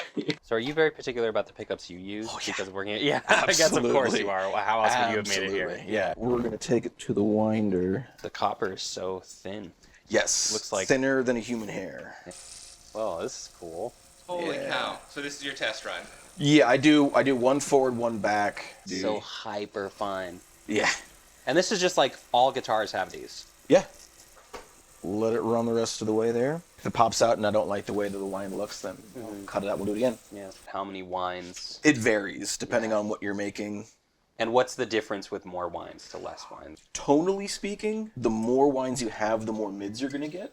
I know it does change the output, right? The more winds you have, the louder it's going to be. It's going to be drastically different. Yeah. The EQ is going to be drastically different. So this one is going the opposite direction. It's just extremely fine. Yes. This is actually the thickest size that we use. The higher the number, the thinner it is. So this is 42, that's 43, and that machine over there is 44. And there's variations of the coating that we use in each one. We push out about 1,800 to 2,200 a month. Yeah, because you guys sell a lot of pickups on their own. Yeah, we're picking up. Picking up. Hey, unintentional, but awesome. I love it. What connects this to the input? We run these little wires through the eyelets, and then we solder that together, tape everything up again, and then we'll run your wire leads, the white and black wire. That's what's going to connect to your pop. Just winding my pickups. I thought you had them counting those individually. You're not counting right now? No. 1, 2, 3, 4, 5, 6, 7, 8, 9, 10, 11. Yeah, when someone first starts here, we have them wind it all by. Yeah. I mean, that would take forever. Yeah, like, this one's 10,000 winds, so get going. So that's how many times this does go around? Like not 10,000? this particular pickup, but yeah, we have a few that are 10,000 and plus. From here, we run it over to the assembly desk. We run this wire through these eyelets. Don't those break? Often. So we do about 3 of those and break it off. A little bit of glue so that when this goes in the wax, the tape doesn't come off. Yeah. I love your cheat sheet. Yeah. We're just going to solder the wire to the eyelet here. There's a coating around the wire itself. This will melt the poly around it and allow for the solder to get a molecular bond to the actual wire. It's pretty rare that I have a pickup fail. It would be like after I was in the shower with it or something. It's not the best place to go. Yeah, but we film some silly videos sometimes. I don't know if you can see it, but just how thin that one, there's where the signal goes. If I just did that, this would break. Your whole guitar signal goes through that little guy. And then around 10,000 times. Yeah, of course. I usually magnetize it after I wax it. But that's usually because I'm doing it in batches. Yeah. So we can just head over to this guy right now and do it here. How do you magnetize So this this is an this is an electromagnet. There's coils inside of here, and when you run current through it, it will make a north pole and a south pole. You put this right in between it. So like right now, there's nothing. It doesn't. Yeah. There's nothing there. This guy and turn it on, turn it off, and it's magnetized. Oh really? Wow. Just like that. Now you've got a north pole and a south pole. And then you just do the opposite with this one. Yeah, so this one you want the north on the bottom and the south on top. It's not going to kill me or anything? No. No. You don't have a pacemaker, do you? No. Then you're fine. Flip it up, count to 1, turn it off. 1,000. That's it? That's it. That's it. Yep, that's a magnet now. Well, now it's sticking it. Yep. There it goes. Wow. I didn't know that you had to magnetize it. Mm-hmm. The ceramics come pre-magnetized, so those are already there. So the guitar we're going to have is going to have 2 single coils and 1 humbucker. Yeah. Single coils are the simpler pickup. Yeah. What is a humbucker? Ostensibly, it's 2 of those put together, wired in series. And they get totally different sounds. Yes. Yeah. Is it fair to say that like single coil and humbuckers are like the 2 core guitar sounds? Oh, absolutely. That's pretty, yeah. The big difference in the sound, too, single coil I associate with more vintagey sound. Like, it's more dynamic. Louds are higher, the quiets are quieter, but it also has noise. And then a humbucker is just a thicker... Noise canceling. You have 2 coils that are... Sometimes you have a little bit of offset if you want a little bit more noise. It gives you a little bit more dynamic range. Yeah. But if the coils match resistance exactly, it's going to be dead quiet. Just totally cancel it out. Yeah. So, you don't have any of that 60-cycle hum in the back. That's why humbuckers were invented, right? It's because it's bucking the hum. That's the exactly. Just how like noise canceling headphones work. They're actually playing exactly what's outside back, but upside down, so that they cancel out. Completely cancels that out. So that's essentially a humbucker. It's 2 single coils. They're both getting the same noise from the environment, but one's upside down. So when they come out, it's not there anymore. Right. And it also changes the sound a lot. Absolutely. Yeah, huge way. It gets stronger. It gets rid of all the weakness and gives all the strength. Let's make one. Cool. Do we know which one you want to make? Oh, that's a good question. That's good. We got a lot. Yeah. Typically with these, we'll do a Pasadena Plus. It's like a 16K output, Alnico 5 magnet, so it matches the magnets here. It's a really good accompaniment to this. Yeah. Okay, let's do that. Let's wind it. Yeah. For these, we get pre-molded plastic. Change the wire. All right. Different wire for the humbucker? Yeah, different thickness and different coating. Is it thicker, thinner? Thinner. The thicker the wire, the darker it's going to be. Okay. And the thinner, the brighter it's going to be. And this is stupid thin. This one breaks all the time. All set. Dang. I already lost count. How long is the wire then? Like how many feet? Boy, you know, I've never done that. So to go around the whole thing with the curve, about 4 inches per wind. Yeah. Times 10,000. How much is 40,000 inches? Anyone have I don't know that. Almost a quarter mile. Almost a quarter mile. For just one coil.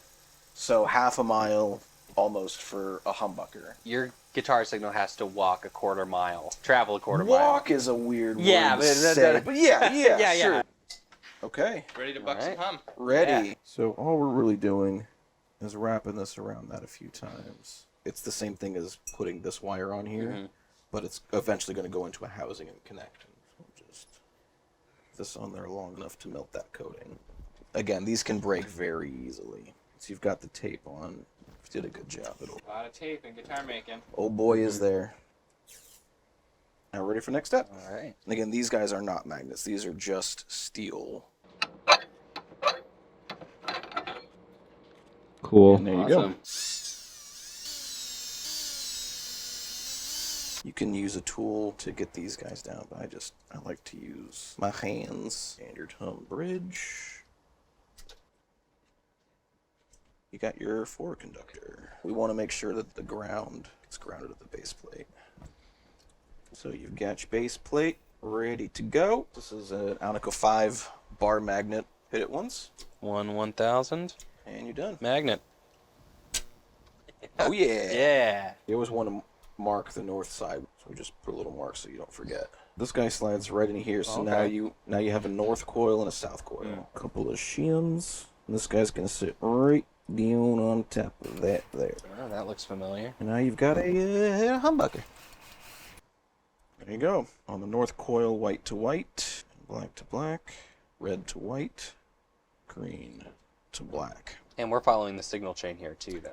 Right. Your signal is literally going in here, around there, out here, and then jumps over here to the opposite, and then runs through the opposite direction, and then comes out. Okay, so this is about a half mile of travel. This is, yeah, absolutely.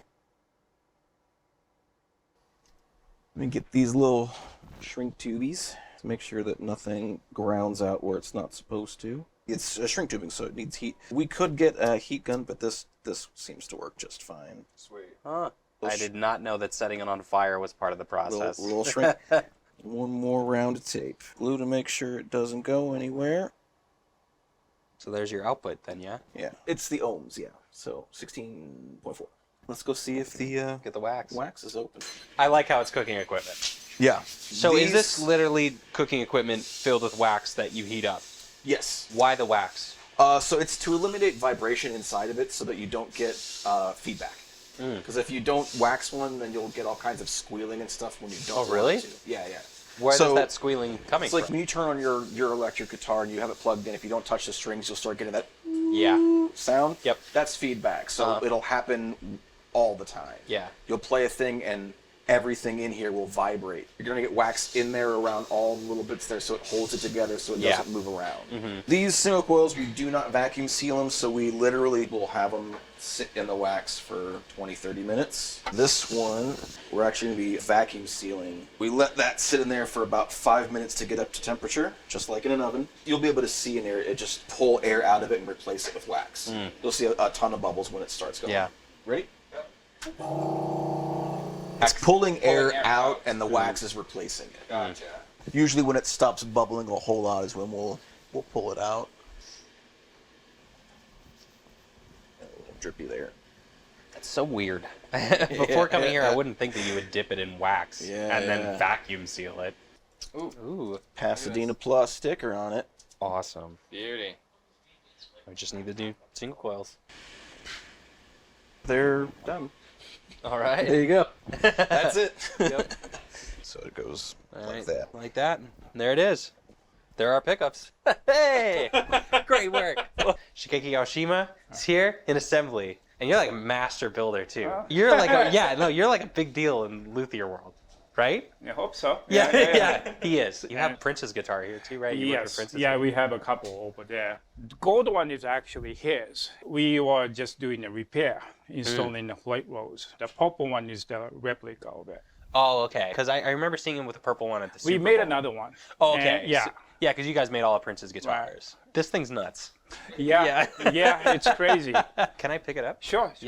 Yeah, what note is this? Did he just particularly love this one note? Is this like the last note of a solo for some reason he just wanted to highlight it? Yeah. It could be just design-wise, like in the right spot. So let's laser the neck.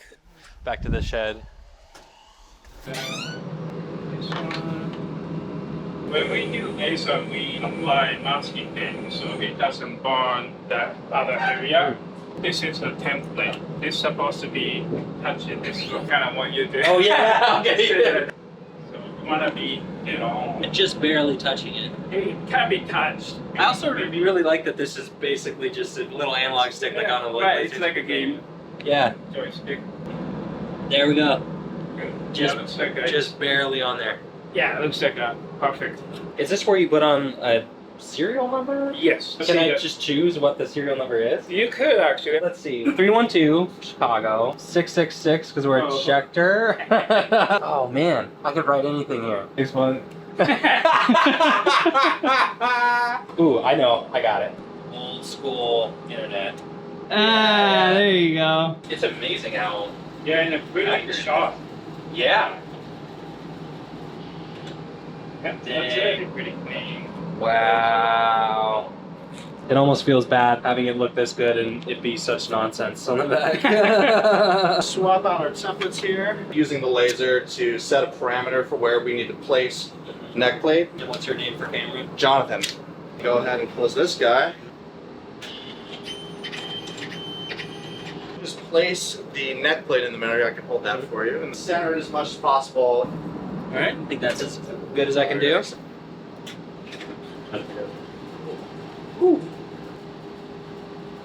When we're doing a sheet of them, we'll fit about 18. Yeah. Yeah. And that usually takes about 50 minutes for it to do a complete sheet. Yeah. That looks incredible. Yeah.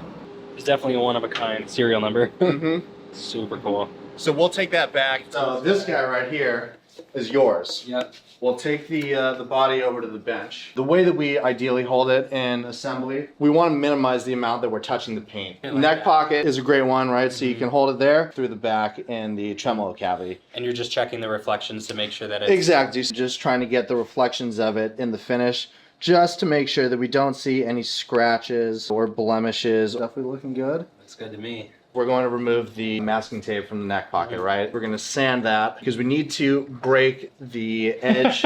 More sanding. More sanding, I thought exactly. we were done with sanding. You can't get away from it. Yeah, it's an inevitability. When you're removing tape, you always want to pull away from the edge because if we start pulling up, there's a chance that we're going to catch that lip again and chip out the paint. And then what? You just send it back to the paint department and say, hey, I made a mistake. Yeah. It's so crazy to like look at the raw wood next to the rest of the body. Remember when it looked like that? Now we have to prep all the holes for screws. If you were to just start drilling a screw in there, you're gonna crack the... It's gonna explode and that's gonna be a bad day. We'll get our little countersinks going here.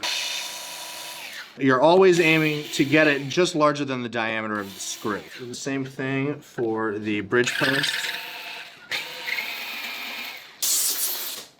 This trigger there, push down. Check it and see about how big you made it. You could go a little bit lighter. So I did it too much. Well, I mean, too much. It doesn't need to be that big, but it's not a problem if it's that big. Okay. Like that? Yeah. All right, excellent. All right.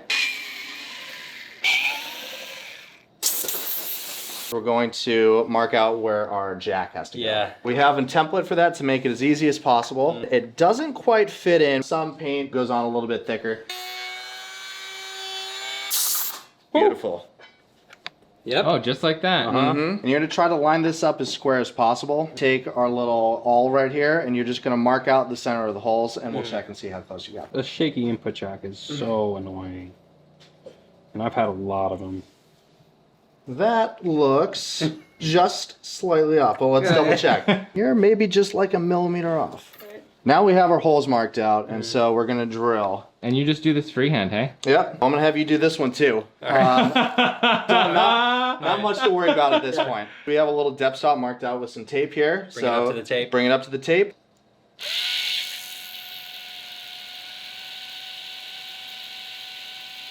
There we go. Whew, I felt like I was holding my breath there. Countersink that.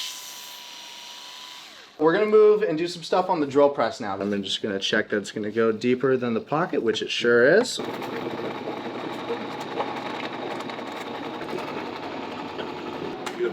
Great.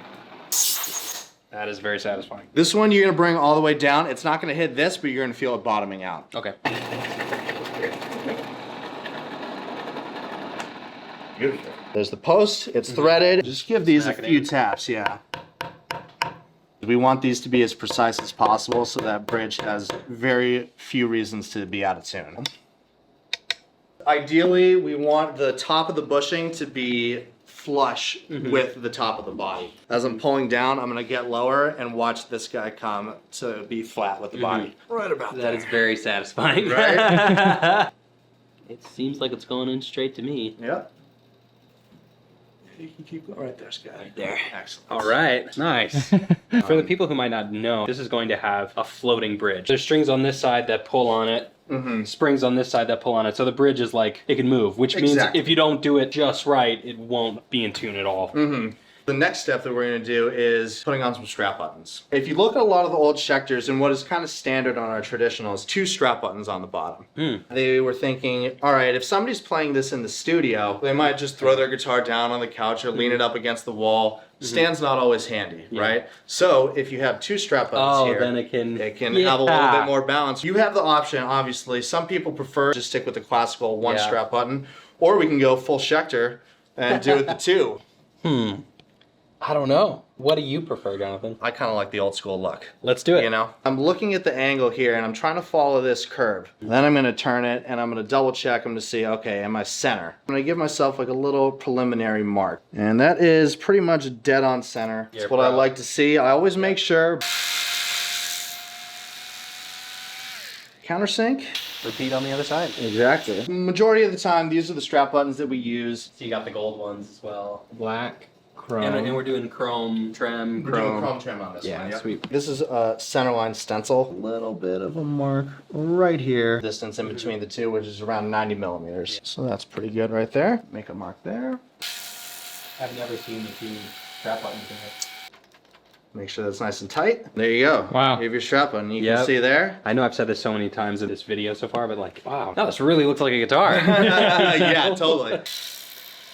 There you go. Huh? Nice. Huh? I've never seen that before, but it makes a lot of sense. Very balanced, right? Yep. So now comes probably Uh-oh. one of the coolest parts. Oh, nice. Okay. But also Not sure we were going one with of that. the most nerve-wracking parts. Okay. This is gonna go in that neck pocket. We're branding it. Yeah, 'cause okay. It's our body, so Yeah, we yeah. want people to know. And it looks cool. So make sure that I know where this is so I'm not tripping on it. And I'm gonna come in from this side because you have more space than just trying to come in down on top. Yeah. That's a And little do bit. you really put a lot of pressure into it? Put some weight into it, but like don't put all of your weight into it. Okay. Oh. This thing is really hot. Okay, hold Yeah, on. we're good to go? Okay, getting in there. Just line it up so you can get in between the 4 holes. Trying my best. Yeah, you're pretty good. You can go down now. And then just kind of find where it feels the flattest. Oh, whoa.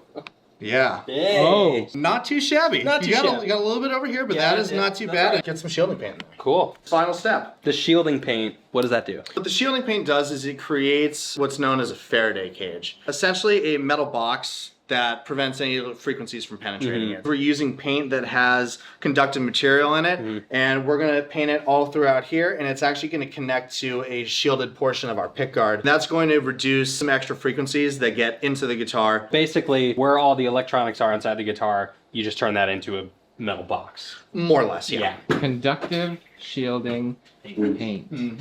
I think if I were to open this up and I didn't know the purpose for it, I would just assume that it looks nice. Yeah. And I'm sure you do too, I'm sure all guitar players do, I really do not like 60 cycle hum.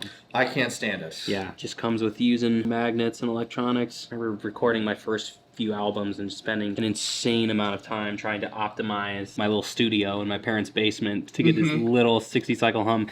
And I was never able to fully get rid of it because I was using a guitar with, single coil pickups and a little bit of distortion on there sometimes. And older houses are not great too with the grounding. Hair guys definitely have experienced a lot of people coming in with a mysterious hum that's not in the shop, but the second they take it home, it's nice and loud because their house isn't grounded properly. We're gonna let it dry, and then in the meantime, I think Shigeki's gonna prep the neck for you. Awesome. You can feel there's a hanging over paint. Yeah, If yeah, I don't sure take can. care right now, you can actually hook it and rip off. Scraping off like this. Just a little bit of pressure, and I'm going... Yes, left to the right. Oh, I really should have only done one direction, right? Is It's okay. The next step, make sure the neck is straight. And if it's not straight, I'm going to adjust it. Oh yeah, back to the truss rod. Oh, And- did you put it in? Yeah, yeah. Oh, okay. Yeah, we did. We've done Good. every single part of the Oh, that's process. pretty Oh, thanks. I mean, I had less to do with the truss rod, but I'll take credit for it. Yeah. Yeah. So we have a straight edge. If you see from the side, you can kind of see where the high spot or neck is backbowed or bowed. Most of the time, there's some leveling needed. And you're trying to get it perfectly straight. Yes. This is a maybe- tricky thing too because it's so easy for a guitar to buzz. Right. I don't know if this is perfectly level or if I just don't have the eye for it, but it seems totally. I mean, maybe the 9th fret slightly. Yeah, I can see that. If you have a single coil pickup, you probably cannot avoid having buzz. Yeah. Single coil usually pull strings. Oh. Because of the magnet. I've never thought about that. So this neck is actually pretty good, but I've Yeah, seen a couple spots. So you just file down all the frets? Little bit spot grinding. I do grind a little bit extra because the neck usually tend to get kind of hump. That makes sense because the So- truss rod as well doesn't go all the way here. So I always sand it down a little bit extra. The frets are straight. We're gonna start doing the crowning because we kind of made it flat. Yeah, So we're gonna put it nice round shape back. Because you want it to just be one single point, or else again it'll buzz. And the intonation is gonna be accurate Oh, yeah, because yeah. you're gonna have a flat spot. Oh, this is a cool tool. It's Yeah. just the fret shape in there. Fine detail work. Yeah, this part of it you don't want to mess it up. Just like this. Ooh, that feels like grinding metal with metal. Nail on the chalkboard type of feeling. There's a little bit of a finish build up. Cut the corner clean. Yeah, so it's not gonna stab your fingers. That too. I just like your practice motion with it. It's Yeah. just like boom, boom, boom. I had no idea prior to today that you had to reshape every fret. Yeah. Yeah, this is every day. Just continuously okay. Yeah. Someone let Rob run the laser!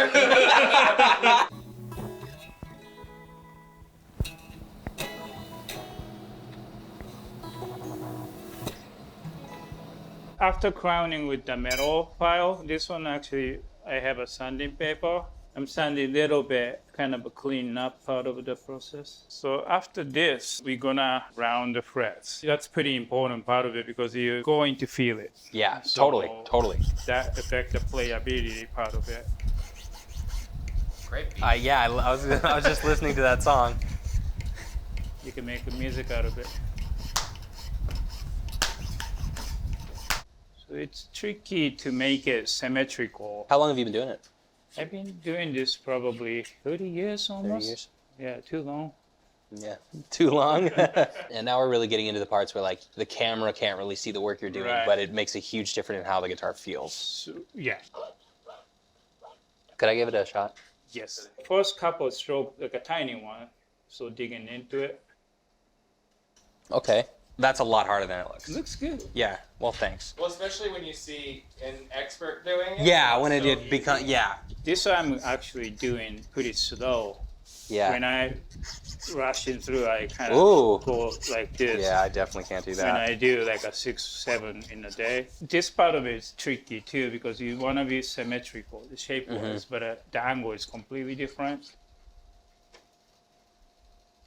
Looks good. Okay.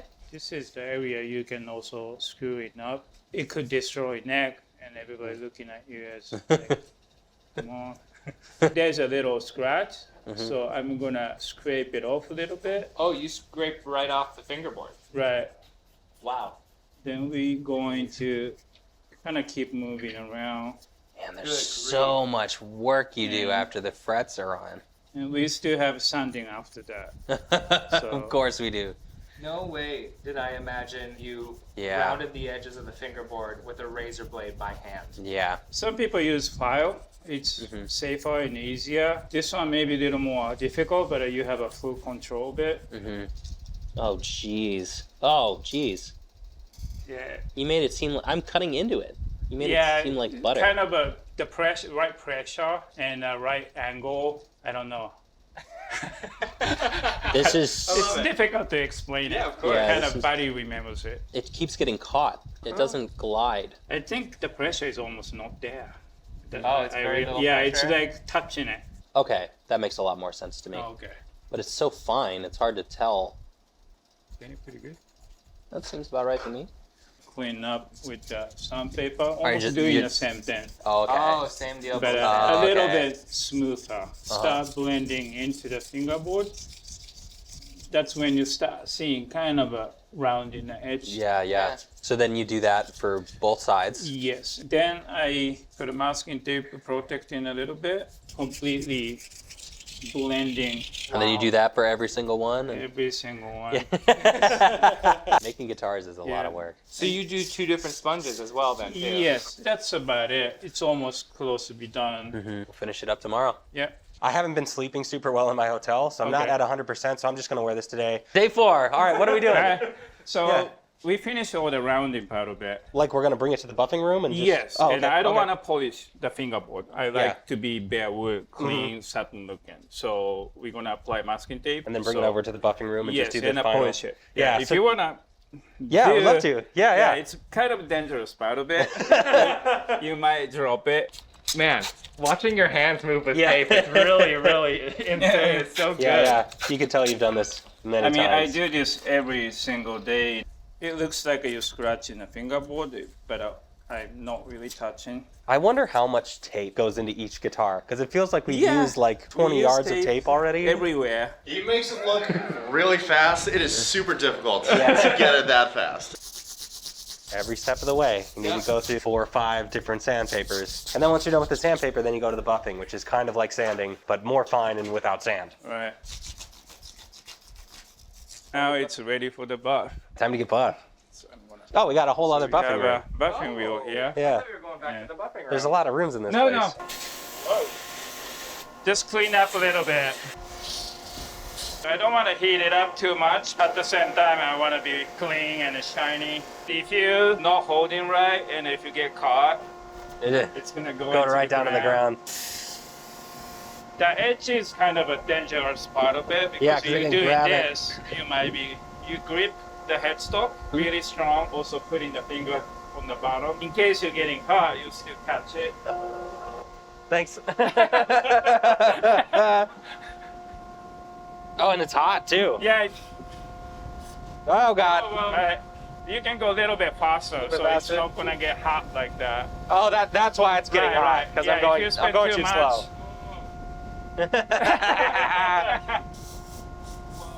I can be ready for it. Whoa! How much is the pull? I mean, a lot. You got to really grab onto it. Yeah. Whoa! Whoa! Hey! Hey!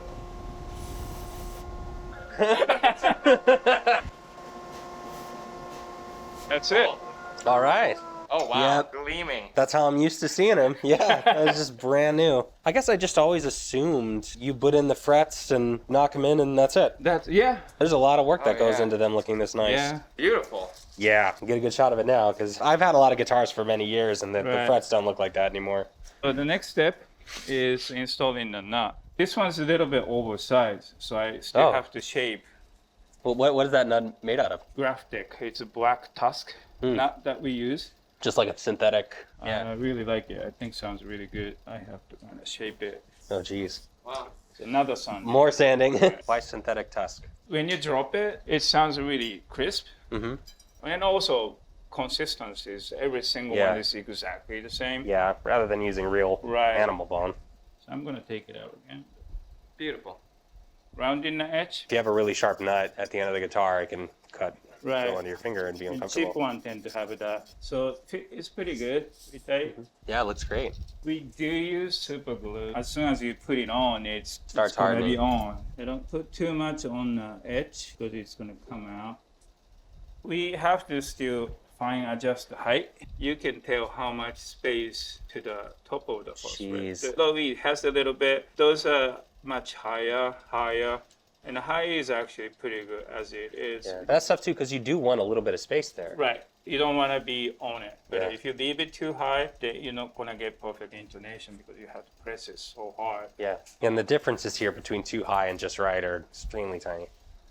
Maybe you can try Yeah, it. yeah. Oh, so this one is really easily clip like this and dent in the frets. If you dent the first fret, we have to go back, Do it. levering and crowning Okay, over again. so don't mess this up. First That's all fret I'm is saying. really important not to mess around. You just want to kind of dig it in a little bit like this. Maybe just couple light stroke. On the G string or the A string? On the G strings. And you want me to be on the fret in here? No, you don't want to. You don't want to touch. So maybe but very close to it. really close, but you don't want to touch it. And then you can have a tiny bit of a angle to it towards the headstock. Yeah? Looks good. Another one? Another one, and that's probably enough.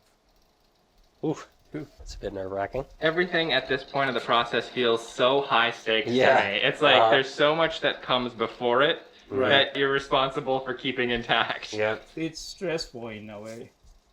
So that's it. I'm gonna take the edge off. So that's it. Beautiful. This is ready to put on the body. I see the serial number. Yeah. It's hard to miss that one. Test fit. Right now it's pretty tight. So I'm gonna take all the paint around the neck pocket. More sanding? With more sanding. If you do too aggressively, you're gonna crack the finish or chip the finish. Some part of it you can grind it this way. Yeah, there's some friction to it when you put it in. Wow. It's got to be just right. Today is... All right. Oh man, look at this. Here's this backside plate. Oh yeah. It's all coming together. A little bit of a grease so it's not too tight to the halfway. All right. Ooh. Beautiful.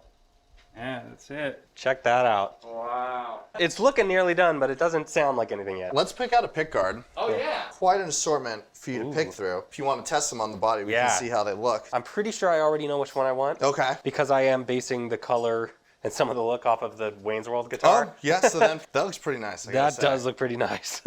What is this? That's our white pearl pick guard. Lovely. I like this one more, though. Yep. I'd love to see black. Oh, yeah, black too. Yeah, go ahead. Whoa, that's classy, too. Mm-hmm. What do you think, Jake? I like the white. Me too. Yeah. This would be closer to what you'd get on something in the 60s era and the guitar that they're playing in Wayne's World. So that definitely is So we're going with this a good one. We're going to load up the pick guard with electronics. Couple potentiometers here. Grab a switch. Grab a tone capacitor. That's what makes the tone knob work. This is what makes the tone knob work. This is what makes your guitar sound jazzy and dark. Somehow in here, this takes all the high frequencies and rolls them off. That lets the low frequencies pass while taking the treble frequencies and sending them to ground. The same way that your volume pot takes your pickup signal and sends it to ground, that's what makes it silent when you turn it all the way off. Yep. This is doing that with specific frequencies. And that's what these two knobs do. Exactly. So we have our tone knob here, and then this is our push-pull. You'll be able to coil split your humbucker. Yeah, I have that on my guitars too. Humbucker, single coil. It's a handy feature. This is the volume knob. So it just clamps down on the signel. Exactly. And that's all passive electronics. All they do is just get rid of stuff. That's all they can do. That's all you can do. Yep. Oh, they do. Hi, Bandit. Is this the guard dog? Hey, bud. Does Bandit come in here a lot? Yes, and it is always a better day when it does. Yeah. So we're gonna get these guys loaded up in here. And this is a lot easier for this type of guitar too, because it just all goes on the pick guard. Exactly. Yeah. Oh, and there's the shielding on the other side. Yep, too. that is the top portion of our Faraday cage. Exactly. Yep, and that's just aluminum foil. Pretty much, you know, just any conductive material. So that's the tone knob? Oh yeah, So tone this knob is with the the tone push knob, pull. yep. Push pull is such a great invention because it really allows for a lot of different wiring options. Yeah, and it's fun. It's fun to use. Because it's stealthy. We just got to get our switch on here. This is a wild selector. You have little terminals for each one. And then there's a common on each side. So this is essentially always connected wherever the lever is. So that's going to be our out. Yeah. I've used this so much in my life, but I've never actually seen it out of the guitar. Yeah, so you can actually see how when we connect the three pickups to each one of the tabs, either we'll select one or two of them. Here's just the bridge and middle, middle and neck. Exactly. That's so Five cool. ways. Yeah. It's very easy to make all of the cables nice and tight and clean. Have you had any soldering experience before? This is the part of the guitar building where you Google how to solder. Yeah. All right. Hey. Did it just stick? I think we just soldered something. All right. The answer is a yes, but not a resounding one. Yeah, there are definitely a few key tricks to being able to do soldering cleanly. Any connection that you're making, you want to tin. What is that? So tinning is essentially just applying solder, right? So if I'm going to tin the tip of the iron, all I'm going to do is just add a little bit of solder to it, and that's tinning. We want to make sure that that's fresh. If you want to, like, say, tin this little terminal here, just add a little bit of solder to it, and that's tinning. You'll do the same thing to the end of the wire when you strip it. The very first step to this is adding our capacitor. This is what makes the tone dark. That's what you're turning on when you move the tone knob. Exactly. So a lot of guitar players will never go through this. A lot of guitar players, will never touch this. Yeah. I'm going to pre-tin this middle lug. The way this is going to work is we're going to have signal coming through. It's going to be going in here, the pot. When you turn it down, that's going to bleed some of the signal into this side, which is then going to be connected to ground and going through this. And the more you turn it on, the more the signal goes through there. Totally. I use the tone knob sometimes. And an important part of the volume knob is we got to make sure that one side of it is grounded. So the signal goes... It's actually going to go to the push-pull first and then to the switch. This is the control, and then that's going to send it to your master volume, and then from there, that's going to go to the output jack. So first thing I need to do is not touch it with my hand. Yes, definitely. And not put it on the table. It's already going great. Okay. That's the reason why we don't do it over the guitar, too. Yeah. Oh, yes. Put it on there. Go ahead and flow that. Does that seem right? Cool. Yeah, so let me get in there. You can throw that back in the... It's easy to check, actually, because if you just tug on it, then you know that you're pretty good. We're just going to add a tiny bit more solder just to the back, just to make sure that that's all nice and sealed up. Tone and volume pot connected to each other. Now we just need to connect these to the switch. Flow it up here to our common, which is this guy up here at the top. I'll mark out where that's going to end, and we're going to trim it. You're just going to connect it to this very last terminal here. So right onto this guy, huh? Mm-hmm.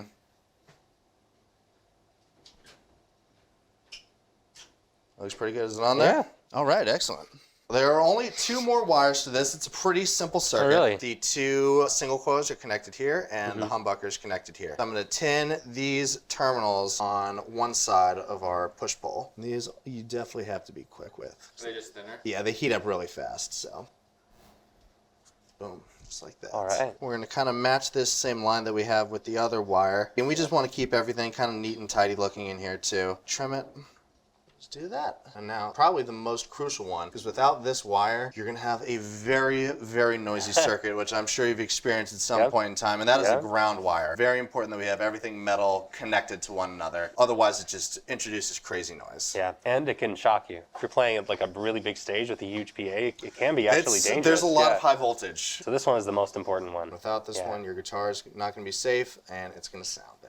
Because if that ground isn't there, then you are the ground. Mm-hmm. It's all wired up, so now we're just ready to add pickups to it. This is what we made yesterday. We also have a few knob options for you. We have our standard traditional dome knobs, but then we also have skulls. Skull knobs. Oh, geez. These make so much more sense with the guitar, but they do. But I mean, come on, these are skulls. They're skulls. They're very cool, but I'm not going to pressure you into putting skull knobs on your guitar because they are a very specific look. Maybe we do it just for the tone knob because it gets darker. Sure, right? Yeah. The serial number does have 666 in it, doesn't it? Yeah, we have to use them, right? It's just another point of distinction on this beautiful machine. Jake really wants the skull. I do. I think it would look better without, but it might be more fun to have them on. It definitely would look better without. It really doesn't work. But I'm going to put it on the tone. Sweet. Here's another thing I wanted to do. Because it's just white, I would love to put a white guard on this. And I know you don't have white, but we could maybe get Chewy to spray one. Yeah? We don't have time to paint it and get a cover on it.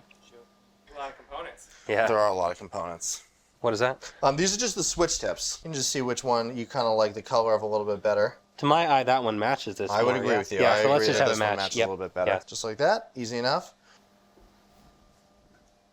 Just got to test it, make sure it's not rubbing on anything.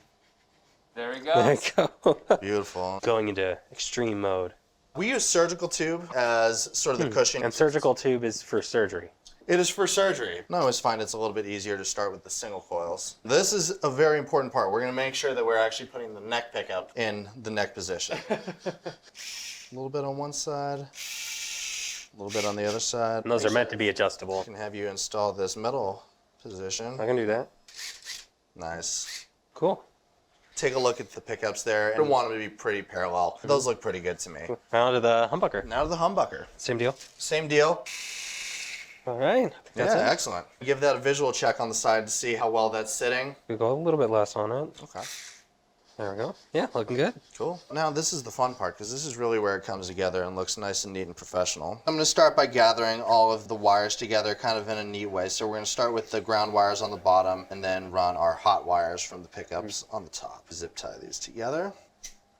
Take our ground wires, solder these onto the can. This is going to make sure that our single coils are connected to everything else that's metal that's on our wiring harness. Now we'll do the pickups. Bridge pickup is going to go here. Because the bridge is already going through the tone knob. Exactly. Going through the skull to make it darker, and then to here. Exactly. Middle single coil here, and that's just going to go right up here. Just following the line, same as the other, keeping it nice and neat. Beautiful. Look at this. Yeah. Look at this beautiful little network of wires you created. The very final step is getting the humbucker. Yeah, here are all these again. Here's the cluster. You have start and finish of each coil in the humbucker. The ground and the green are going to be connected to one another. Then we'll have the white and red. Those are connecting the 2 coils to each other. And then the ground. Actually, this is the live. Oh. Believe it or not, black is the live. Oh. It's confusing. It is a little bit confusing. Just making sure that these exposed ground wires are covered up. That way it doesn't accidentally hit anything that's carrying the signal, because if anything that's connected to the ground touches anything that's going to the out, that's going to immediately cut out your signal. Yeah. Then fire. Now we're just going to hook up our humbucker here to our push-pull pot. Black wire is going to go to this top terminal. Finish it up by grounding the pickup to the pot. Boom. Very last step, get one more zip tie and just make sure that these wires are all nice and secured. Boom, a completed pickguard. Wow.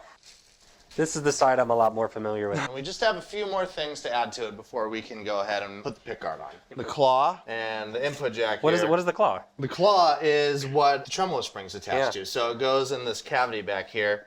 And it's just going to sit right here, and it's just the counterbalance to the strings pulling this way, and we have the springs here, and that's going to pull it this way. Just do a quick explanation for what the tremolo bar is. There's springs on this side pulling the strings. There's strings on this side pulling the bridge, so it's floating. Exactly. And then you can use a whammy bar to get nice you can go vibrato down, effects. you can go up, and have a lot of fun with it. We're going to start with the output jack. If you look down in there, there's actually a little hole that Victor's drilled that he's going to connect it on the side. Yeah, we drilled that earlier. There we go. Just like that. Now we're going to move on to the claw. The claw. Ground goes out. Yeah, we'll just feed that guy in. This one takes quite a bit of pressure. We can just blindly go ahead and put the bridge on and have it balanced roughly if it's around 12 or 13 millimeters. So that looks pretty good. And we're just going to check to make sure that the neck pocket, so you can see there how that's not just dropping on nice and easily. So we're actually going to sand that a little bit to try to get it fit better. We're just going to widen it up a little bit. All right. Right, so that's going in. That's nice and snug. Get these guys in there. You can see the top of the threads there, and then it's coming down. And just until they disappear is roughly where we like to set it. Yeah, So. and this is the anchor point of the bridge. Exactly, yes. These are the pivot points. Oh, hey. Hey. Nailed it. Hey, all right. Excellent. We're going to set up some protection, right? Because we really do not want to drop any solder on this beautiful finish. We like to have a lot of slack, right? And as well, a common problem is the input jack will get loose and then it'll spin. Exactly, it'll spin, and so the more slack it has, the more chance we have for somebody to notice, oh, hey, there's something wrong, fix Before it rips out. Before it rips out, because that is probably one of the most common problems that like a repair tech is going to deal with. We're going to drop it down here. All right. We're going to put a couple screws in. I want to make sure that I'm lining this up square to the bridge, so when I drill the holes, I'm not going to have to shift it and have those be misaligned. Kind of rock it back and forth, because there is play. Yeah, because it is a floating bridge. Exactly, and we do want to find the middle. That looks pretty good. We're going to mark out our holes. That I'll just have to do. Not perfect, but pretty good. That one is perfect. So now let's drill these out. And now you've got quite a bit of countersinking to do. If you go a little bit deep, that's not a problem. We're going to cut a little rounding tab, and it's going to be connected to the screw, also to the back of the shielding that we have on our pickguard, right? So this is all going to be connected. I did not know you needed to do that. Yeah. We're just going to make sure our wires are good in the cavity there, and then we're just going to drop our pickguard down. The skull is so out of place, but I kind of like it for that reason. All right, and now we can move on to the tuners. We are putting on some Burdeaux tuners, Burdeaux 6-in-line locking tuners. Nice. I prefer locking tuners. When you're doing with this kind of bridge, they're just the way to go. Yeah. You know, it just makes your life so much easier.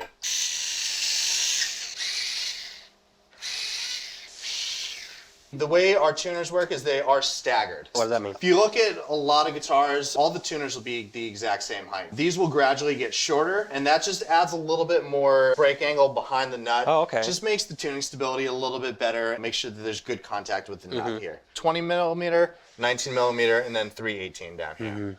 It's just gonna go in like that, and then you're just gonna drop it in the hole. All right. We're just going to keep it steady, because once you're at the top, it'll want to pull it this direction, right? So you're going to want to have some good. Then you just make it nice and snug like that. Whoop. Take a look at that. We're just going to bring it back there. Yeah. Cool. There you go. Nice. Excellent. Awesome. To make them super even, we're going to use this, right? Because this makes a nice straight edge. This one's a little bit off too. All right, and that looks pretty good to me. Same. Gonna give these a final tighten. Kind of hold this so that it doesn't accidentally spin, and then just give that a tighten until it's nice and snug. Now it's time for strings. For strings? Strings. String area. Mm-hmm. So you always put 10s on it at first. Yeah, 10s is pretty much our standard. Now we're gonna load the bridge onto the guitar. Start just by dropping it in there. Holding it in place, I'm gonna take the springs and I'm gonna just grab them here, undo all of the locks. This is why I love locking tuners. No And winding. No Just- winding. Yeah. That's actually the reason that we can get these tuners to be so low. Because you can Oh, yeah? see it with the height that they are now. If you were to put like the standard, say, Oh, yeah. 2 to 3 wraps around the post, You wouldn't be there's able to. Not 'cause a there's lot not of enough room to do space. it. So Oh. that allows us to have a good break angle there. Shall we get first note? And now it's just a very similar process to what I'm used to. It's just this is restringing just a guitar. Normal restringing your guitar. We're gonna put some tension on these strings.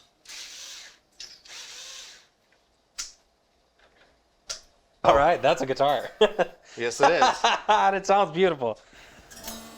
And now it's just tuning with the trem system. Yeah. Do you not stretch the strings? Is that just a myth? No, stretching is super important. Okay. I don't do it at this point. That's actually Okay, that's done later. Shigeki takes care of. Yeah. The very final process. I'm gonna add a little bit more tension. All right. Now we're gonna reestablish where the center of this tremolo is gonna sit, just by depressing the bar and there's a little bit of wiggle room there. That's pretty even on the side, right? Yep. Now that we have that set, we know that our pickguard's not gonna move.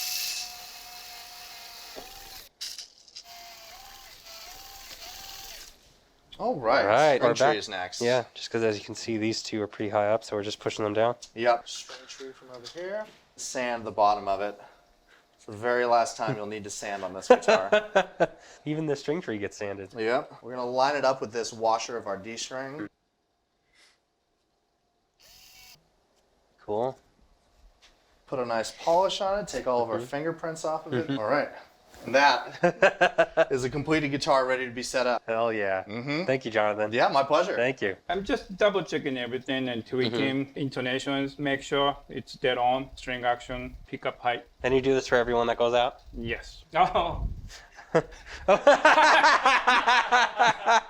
also check the straightness of the neck, also the height of the knot. I'm gonna lower a little bit, just so tiny bit.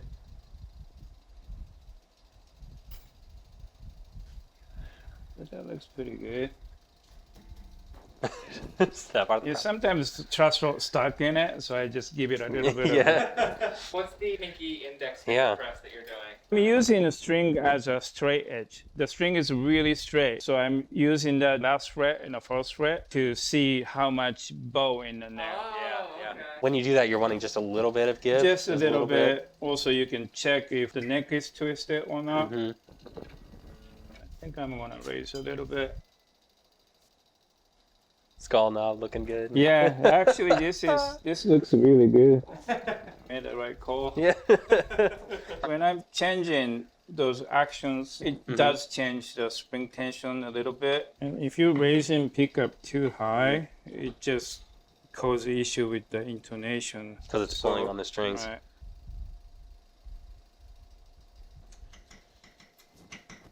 Yep, looks like everything correct. Ooh. That tuner is super accurate. Just tiny bit of a difference, it's gonna move to the right or to the left. Yeah. That is so cool. All right. This is a really fine process in that you're kind of balancing the string tension, the spring Right. tension, and the intonation. So This that was cool. That sounded awesome. I know you're just testing, but Could you tell me if the action is Yeah, pretty good? yeah. Or- check out the skull.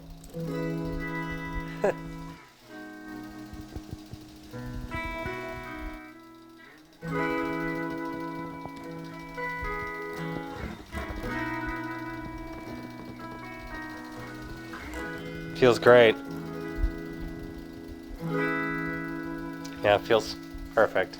I'm like nervous to play it right now. Yeah, like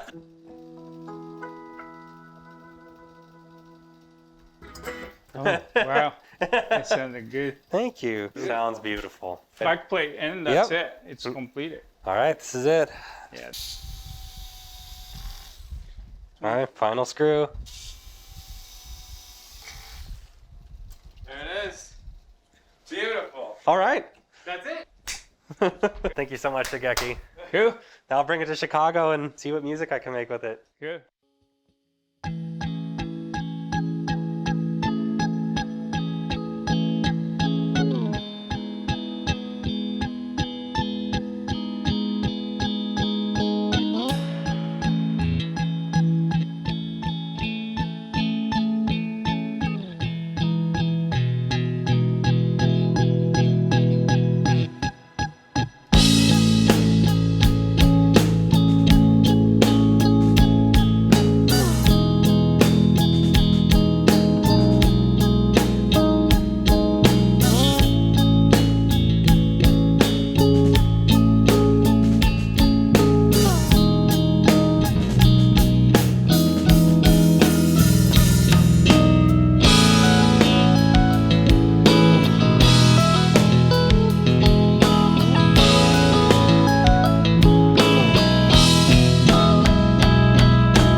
All right, so that's building an electric guitar from scratch. Thanks so much for being here and being part of it, and especially watching a video that is this long. It's very cool to us that people are watching for that amount of time. And I wanted to thank Schecter for creating this lovely guitar. They're giving it to me as well, which is very cool. They also gave me the extra skull knobs if I wanted to go all full skull knobs, or the regular ones if I wanted to do that. And I chose this song because it's really, really hard on the guitar. There's a lot to ask of a guitar for this song to work. It's an older song of mine. I'm going between the humbucker and single coils because I need both tones for the low bass and those really chimey harmonics. With those tapping parts way up the fretboard, the intonation needs to be perfect or else the song just doesn't work. It's a really hard song to pull off, both with the equipment and just with my fingers. Like it hurts. I don't really like playing that song all that much, honestly. It hurts my fingers, but it's a good way to test the guitar. And we'll put this performance of the song on Apple Music and iTunes if you want to listen to it outside of a 2.5 hour long video.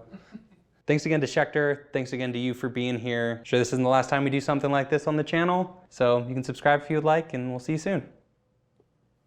Sweet. Two good ones. Yeah. Nice. Another movie uploaded to YouTube.